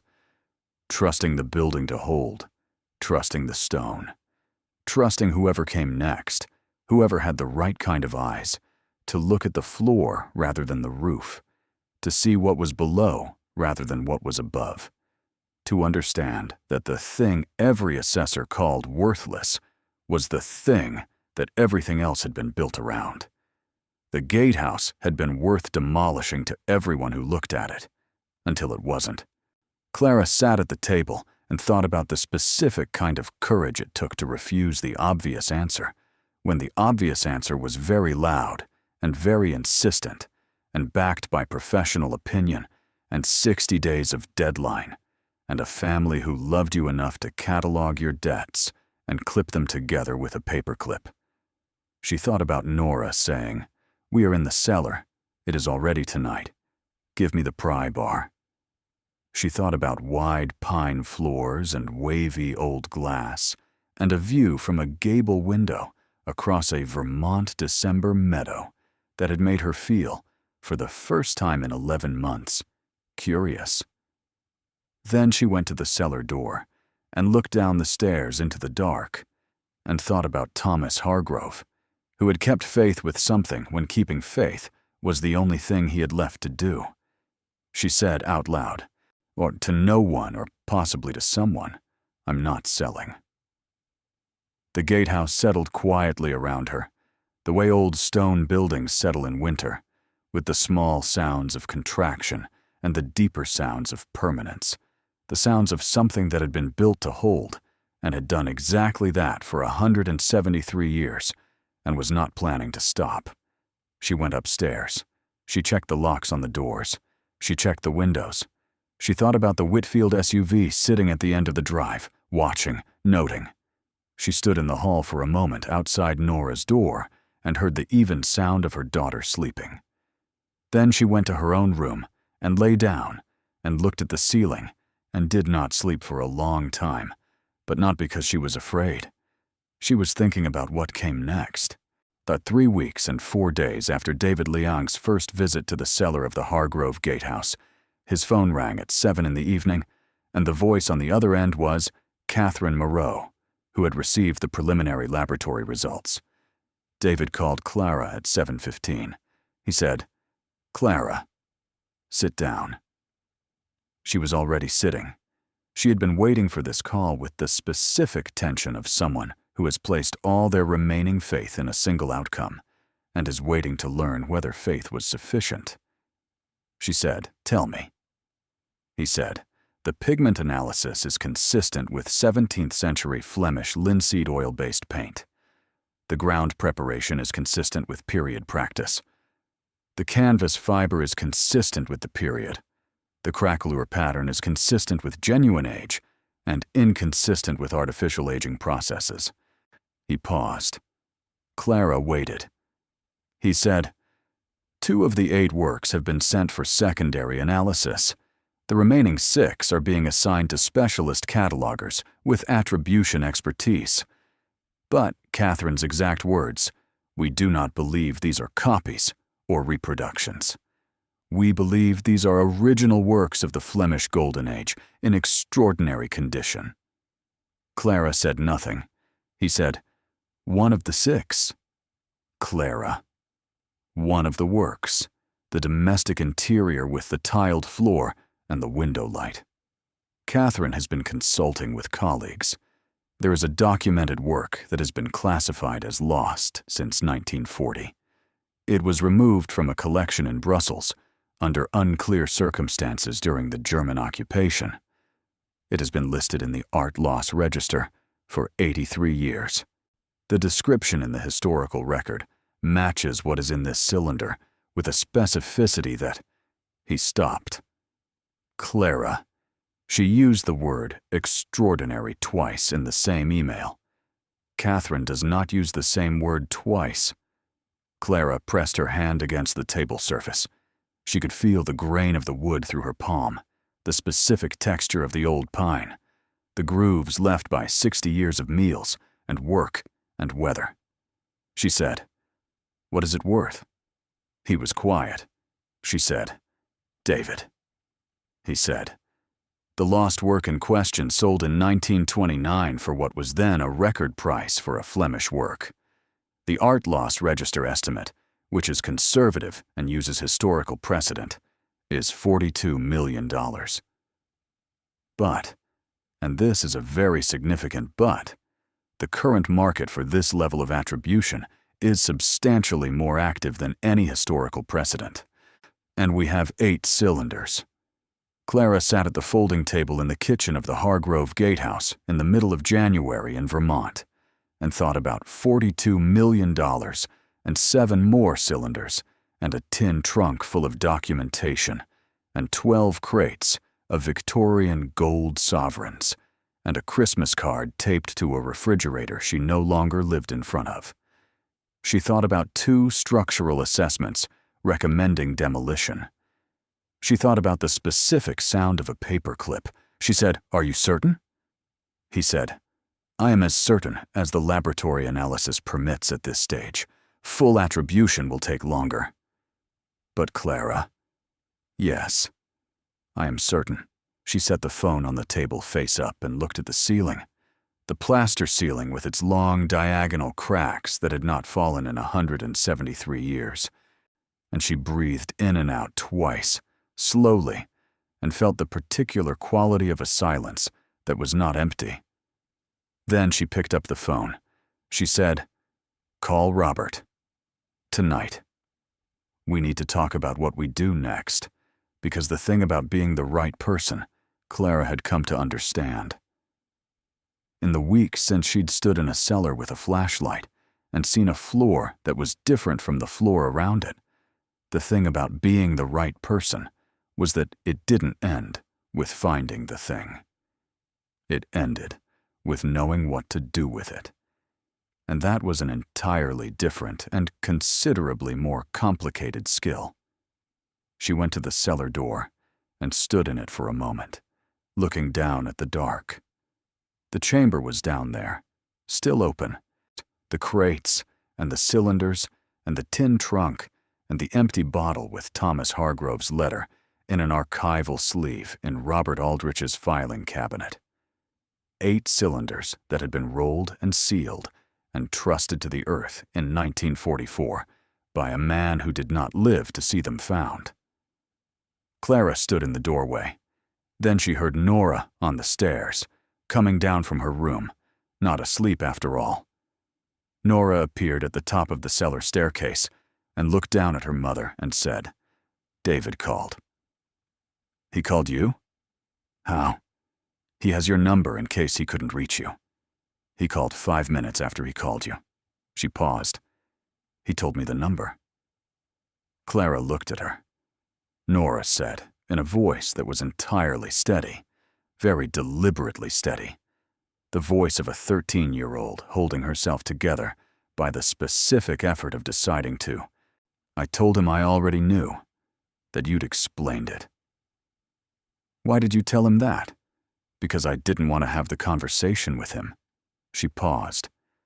"I wanted to have it with you." Clara climbed the stairs. They stood in the kitchen together in the cold January dark, the propane heater doing its patient work in the corner, the cellar door open behind Clara, the pine floor creaking faintly in the way it had been creaking for 173 years. Nora said, "It's real, isn't it? It's real. All of it. All of it." Nora looked at the floor for a moment. Then she looked up. "Do you know what I thought about? When David told me?" "What?" she said. "I thought about Grandma Patricia's paperclip." Clara looked at her daughter. Nora said, "She used a paperclip instead of a staple because she wanted it to seem organized, like it was official, like the answer was already decided, and we just needed to accept it." She swallowed, and I just think about how she was so sure the answer was already decided. Clara said quietly, "A lot of people were sure." Nora said, "But not you." Clara thought about a door standing ajar, about a floor at the wrong angle, about curiosity, arriving like a window opening in a sealed room, in a moment when she hadn't expected to feel anything. She said, "Not me." Nora reached out and took her hand, the same way she'd put her arm around Clara's waist in the cellar, without ceremony, just presence. They stood in the kitchen of the Hargrove Gatehouse on a January night in Vermont, in a building every professional had said should be taken down, in a building Thomas Hargrove had trusted to hold. It had held. Clara held her daughter's hand and looked at the cellar door and thought about what came next, which was considerable and complicated, and required lawyers and appraisers and decisions she hadn't yet finished thinking through, and which would also, she already knew, require the particular stubbornness of a person who had learned not to mistake the loud answer for the true one. Outside, somewhere on the road, she heard a car slow and then move on. She thought about Marcus Holt and Colin Merritt and assessment flags and paths of least resistance. She squeezed Nora's hand. Not yet, she thought, but soon. The legal letter from Whitfield Development Group arrived on a Thursday, 11 days after David Liang's call, and it was 22 pages long and written in the specific language of attorneys who are paid to make the unreasonable sound inevitable. Clara read it at the folding table with Robert Aldrich on speakerphone and a cup of coffee going cold at her elbow. The argument, stripped of the 22 pages of casing around it, was this. Whitfield's agricultural holdings bordered the Gatehouse parcel on 3 sides. Their survey team had identified what they were classifying as an historic access easement, a right-of-way across the Gatehouse's northern boundary that they claimed predated the Hargrove land grants and had never been formally extinguished. Under this easement, they argued, they had standing to challenge certain improvements and modifications to the northern portion of the parcel. They were not claiming the land. They were not, technically, threatening anything. They were simply establishing, with 22 pages of careful language, that they had a presence here that didn't require Clara's permission. Robert Aldrich said, "They don't have a valid easement." "I've been through the title chain back to the original land grant. There's nothing there." "Then why send it?" "Because it creates delay. It introduces uncertainty. It costs you money to respond to, and it costs them almost nothing to file." He paused. "It's also a message. They know something has changed. They don't know what. But they know you're not selling, and they know something is happening in that building that wasn't happening before." Clara said, "How do we respond?" "We file the counter-documentation. My Burlington colleague has already prepared the title chain analysis. We respond within 10 days, which is standard, and we make clear that the easement claim has no foundation." And then Robert's voice shifted slightly. "We move forward with what needs to happen next. Because the longer the cellar contents remain undisclosed, the more complicated this becomes. A formal authentication announcement changes the entire dynamic." "How?" "Because right now, Whitfield is pressuring a widow with debt. Once this becomes public knowledge, they're pressuring someone whose property contains a nationally significant art historical discovery. Those are two very different conversations." Clara was quiet for a moment. He said, "The authentication is complete enough. David and Catherine are ready to go on record. The Art Loss Register has been notified about the potential recovery of the listed work.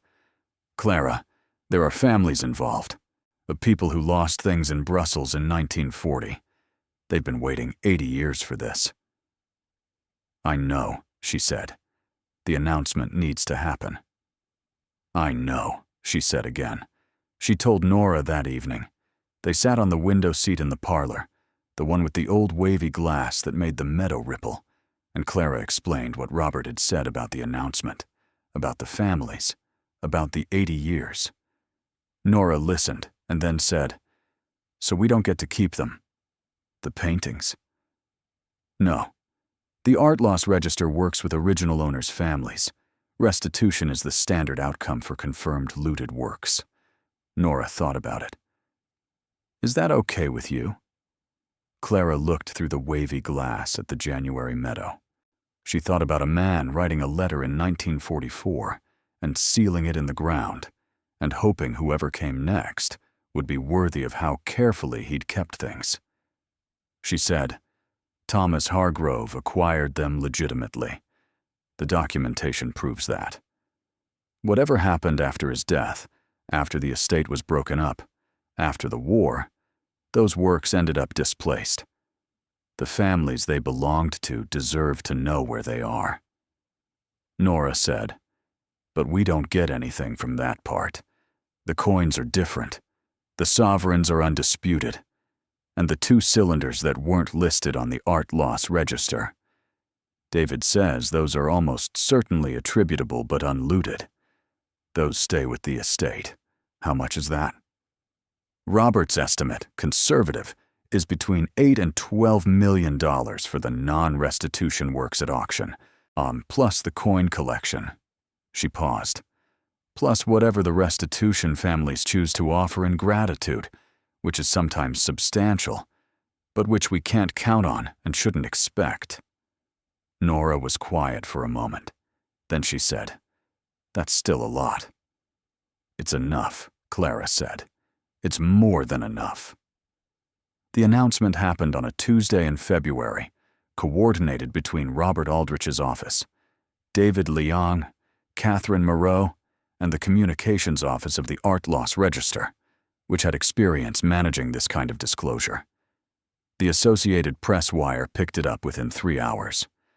By evening, it was on 6 national news websites. Vermont widow discovers major art trove beneath condemned Gatehouse. Flemish Golden Age paintings, Victorian gold coin collection found in sealed cellar. Artworks include confirmed Art Loss Register recovery. Clara's phone started ringing at 4 in the afternoon and did not stop. She answered the ones she chose to answer and let the others go to voicemail. She answered David's call, and Catherine's, and Robert's, and Kevin's, and, after a moment of consideration, Nora's school principal, who had heard about it from 3 separate parents before noon, and wanted to make sure Nora was doing all right, and had whatever support she needed. She did not answer Diana's first 3 calls. On the 4th one, she answered. Diana was quiet for a long moment after Clara said hello, long enough that Clara almost spoke again, just to fill the space. Then Diana said, "I saw it on the news." "Yes." Another silence. Then, in a voice that was entirely stripped of its usual organization, "Clara, I told you it was grief dressed up as a plan. I know you did." "I told you," Diana stopped. "I said Daniel would have been more practical. I said the assessors were clear. I said you were seeing what you wanted to see." Her voice had something in it, now, that wasn't the brisk authority Clara had spent 6 years navigating. It was something rawer than that. I was wrong, about all of it. Clara sat with that for a moment. Then she said, "You were scared for us. I understand that." "I was condescending," Diana said. "There's a difference." Clara didn't argue with that. Diana said very quietly, "Are you all right?" Clara looked around the kitchen, at the pry bar still leaning against the north wall, at the cellar door, which she'd had Pete from the hardware store install a proper latch on last week, at the folding table that had been their only furniture for 6 weeks, and which she'd become inexplicably fond of. She said, "I think I'm going to be all right." "Yes," Patricia called 20 minutes later. Gerald had seen it on the evening news, she said, and he'd had to sit down. The conversation that followed was the shortest one Clara had ever had with her mother-in-law. Patricia said that she owed Clara an apology for the paperclip folder and the email and several conversations she would prefer to not itemize.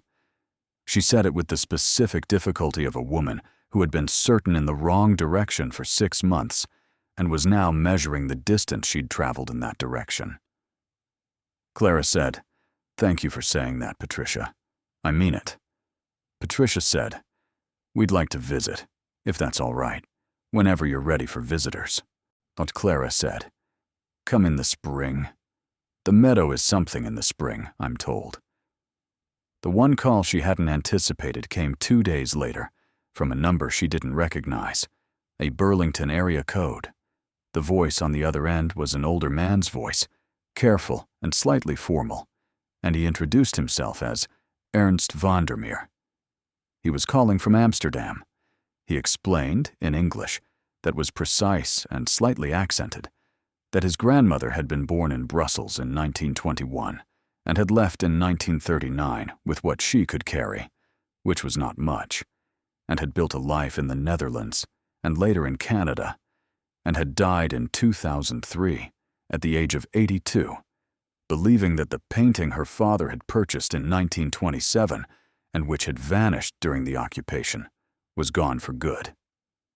His grandmother had described it to him once, he said, a room with a tiled floor, light coming in from the left. The way the light fell on the tiles was what she remembered most. She'd said it was the most peaceful thing she'd ever seen, and that it reminded her of the light in her father's house on Sunday mornings. Clara sat on the parlor window seat and listened and did not say anything. He said, "I understand the restitution process requires legal documentation and takes time. I understand that.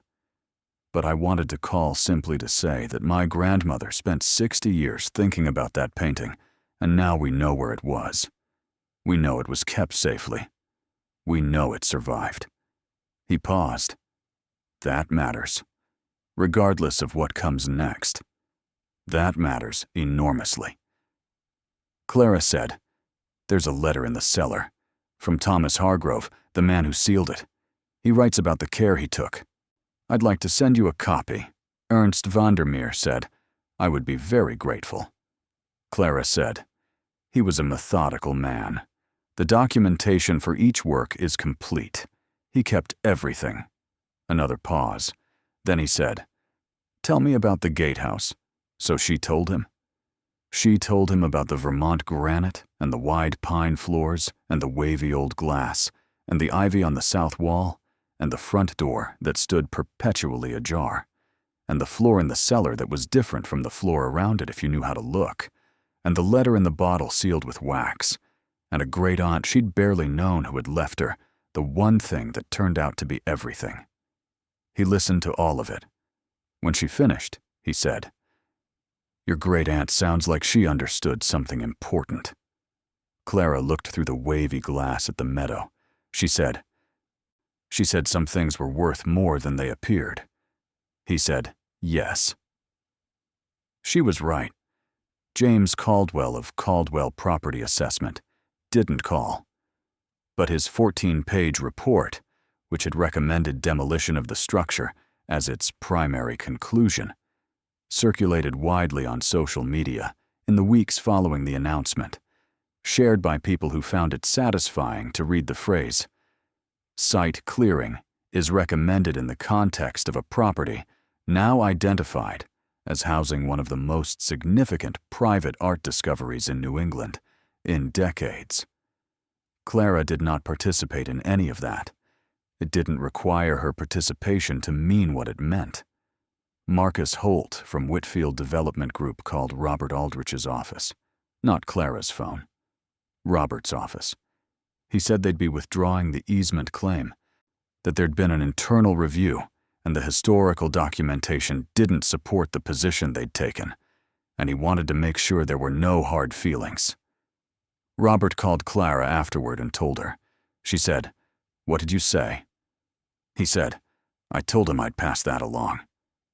Then he paused, and she could hear in the pause the very slight satisfaction of a man who had practiced 60 years of restraint.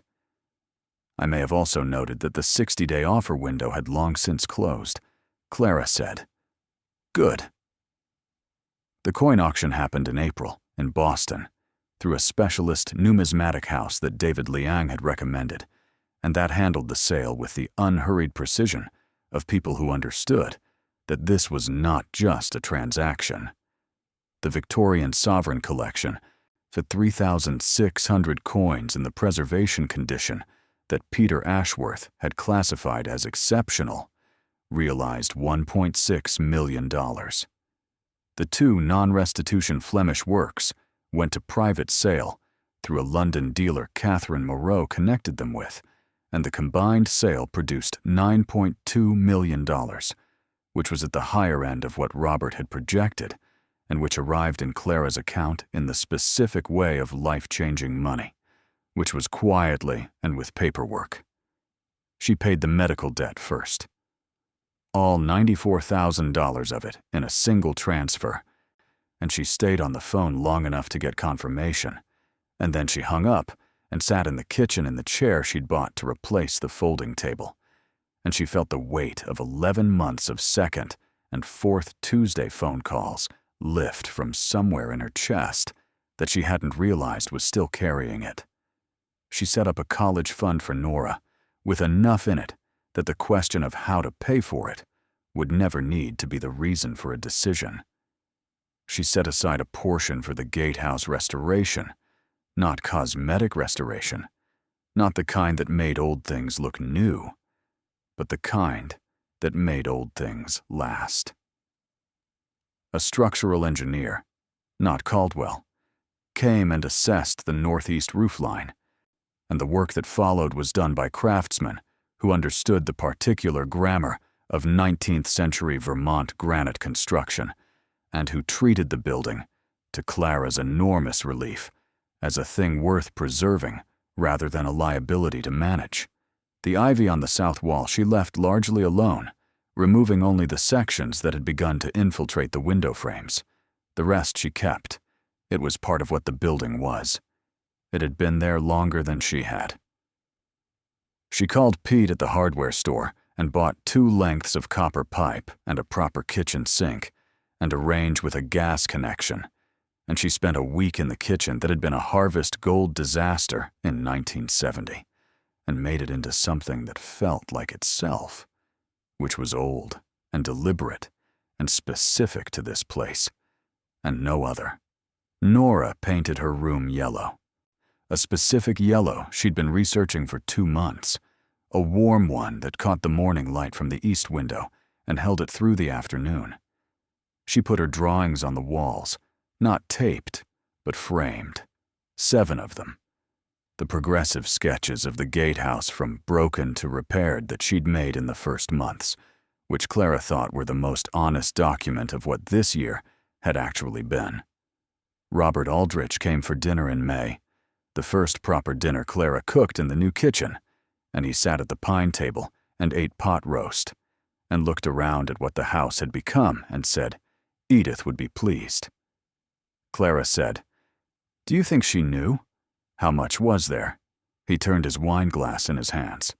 He said, "Edith grew up hearing Thomas Hargrove's name spoken a particular way, the way families speak about someone who built something. She knew the Gatehouse was the building he'd trusted. She knew the cellar was sealed, and that no one in the family had opened it since Thomas died. Whether she knew specifically what was inside, I can't say, but I think she knew it was enough." Clara said, "Enough for what?" "To leave it to the right person," he said, "and to trust that the right person would know what to do with it." There was a particular moment in late May when Clara understood that she was living in the Gatehouse not as a temporary condition, but as a fact, which was different. She was standing at the gable window in the attic, the one she'd stood at in November, with the cold coming up through her boots, and the meadow below was nothing like it had been in November. The goldenrod was coming back, young and green. The sumac had leafed out. The stone walls at the perimeter were still the same stone walls, but they held a different light, the long, generous light of late spring in New England that made everything visible at its best. Nora was below in the meadow, which she'd taken to spending time in after school, identifying plants with a field guide she'd bought at the Millhaven Library's used book sale. She moved through the goldenrod and the young asters with the absorbed patience of someone who had discovered that attention was its own reward. Clara watched her daughter move through the meadow and thought about Thomas Hargrove's letter, the words he'd chosen when there was no one left to leave things to, the trust he'd placed in the building and in whoever came next. She thought about the specific kind of faith it took to seal something in the earth and believe it would be found by the right hands. She thought about Edith, 93 years old in a care facility, writing out the name Clara Jean Weston in the updated line of a will and believing, with whatever certainty she had left, that this particular person would go down rather than accept the obvious answer. Outside, Nora held up a sprig of something and called up toward the attic window, which was open now, repaired and functional. She said, "Mom, what is this one?" Clara leaned out. "It looks like wild bergamot. Is that good?" "It's good," Clara said. "It belongs here."